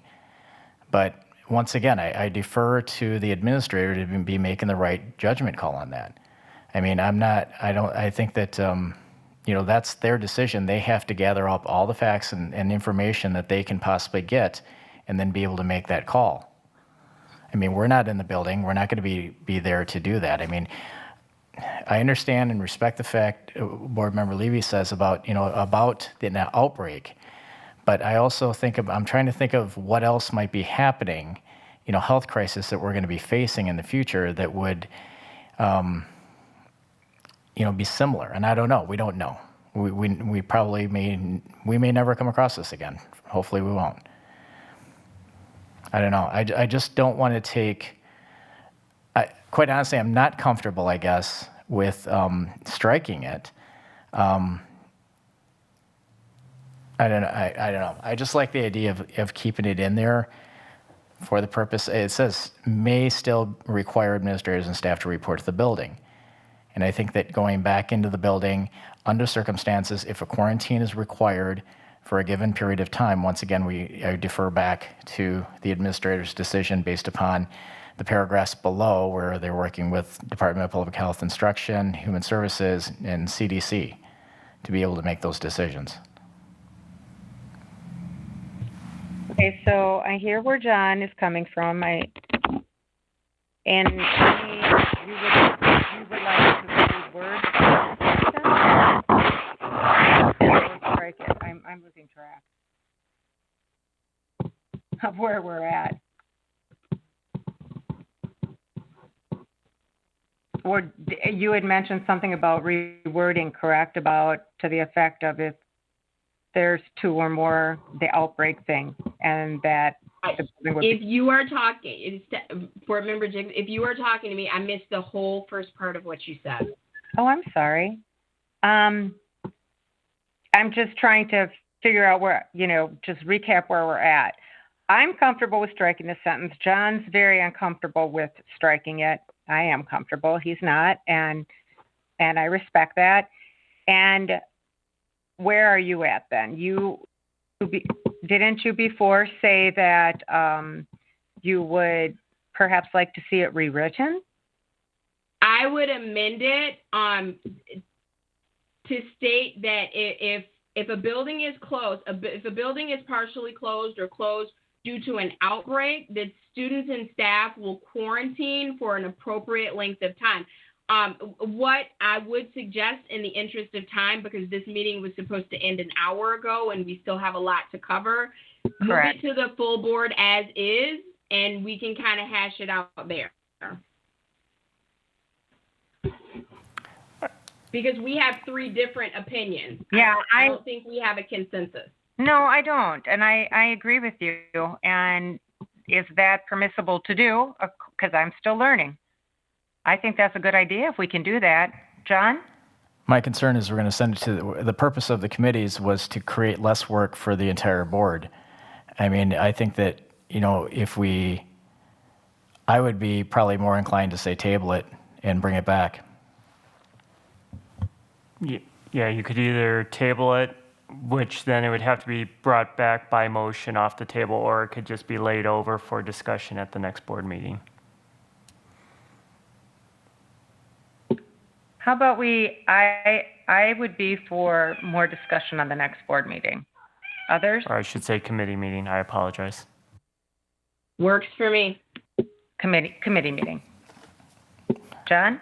I like that idea. I think that have administration go back and rework the number or rework the information, look at other policies that other districts have in place right now, and come back, and hopefully we can have a quicker answer than an hour. Okay, sounds good to me. So do we have to make a motion on that? Okay, I'm waiting. I move to get to my thing here. Where's that at? I move to lay over policy 723.41 Rule 1, school opening and reopening procedures for the first reading to the next policy and personnel meeting. Do I have a Second? second? Second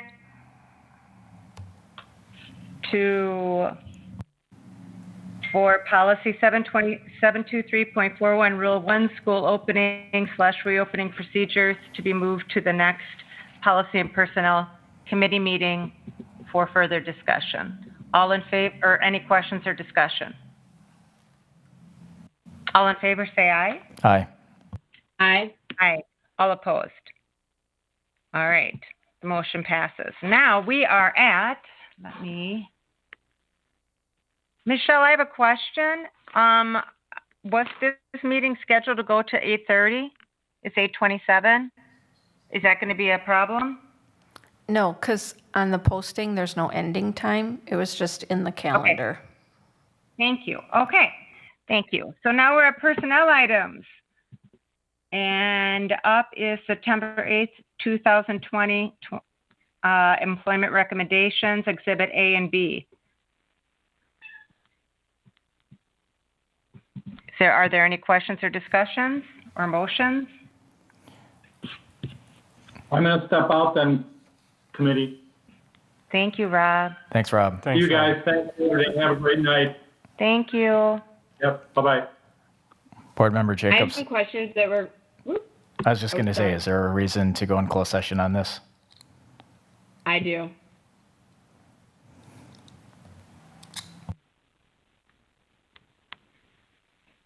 All right. John is chairperson. Can I do the reading? Amy, you want closed, right? Please. Okay. So as chairperson, I can also make the motion to go into closed session, correct? Do the reading. Okay. John, you always do that bit. Do you know what I'm talking about? You want A me to do motion it? may be made. Okay. I move to I'm convene. asking.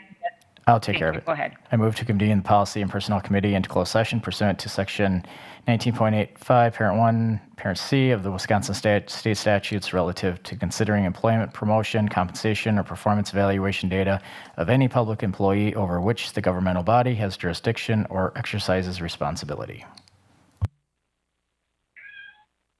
Okay. Do I have a second?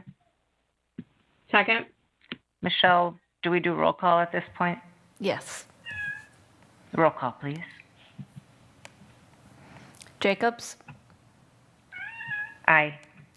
Levy, Aye. Wong, Aye. motion carried. All right, we will now go into the close.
Okay, and John's there as well, correct?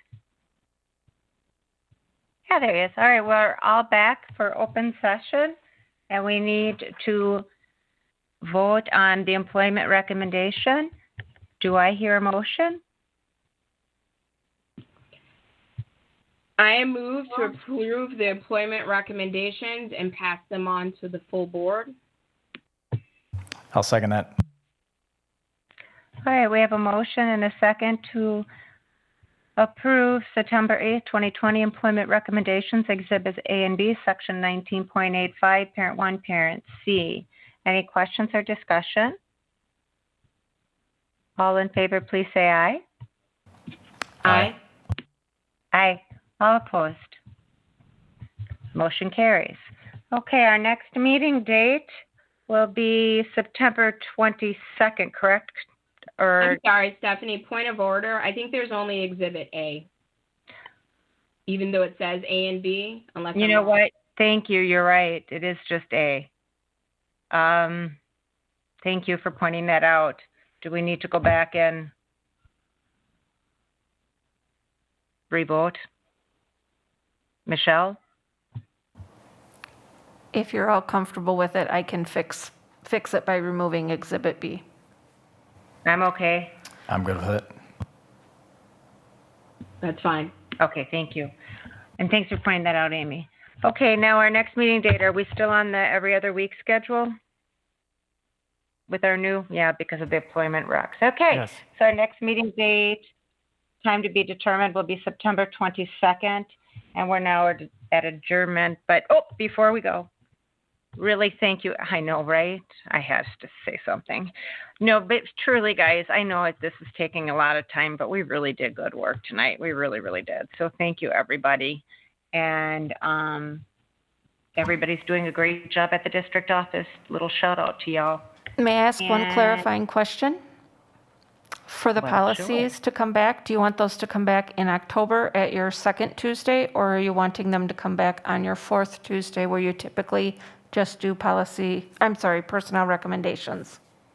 Well, that's a good question. Don't you guys think we should wait till it's just the policy again? Or what do you? But I think we're always going to have employee recs. Yeah. But isn't Michelle asking about when we want to talk about the policy? Yes. Yeah, so we don't want to do that next. Don't we want to wait until the beginning of October, you two, or do we want to do it right before the board meeting and have another possibly lengthy discussion on a board night? Why wait? If we can get this done, let's move it on. But, if Dr. Kieser feels as though he and his administration team can come up with a good fix for this, they've understood and heard the comments from tonight, and I would hope that we can move it through, and hopefully we can have a quicker discussion. Dan, is that reasonable? Amy's saying yes? Yes, with the conversation that we had tonight for two of the policies, we're basically bringing them back with the changes. And the last one, the Rule 1, we're bringing back the changes plus some additional, perhaps, verbiage for the committee to take a look at. So we'd be prepared for the 22nd. Okay, thank you so much. All right, we are now at adjournment. Do I have a motion? So moved. Second. I have a motion for adjournment and a second. Any questions or discussion? All in favor, please say aye. Aye. Aye. Aye. All opposed? The motion carries. Everybody enjoy the rest of your evening.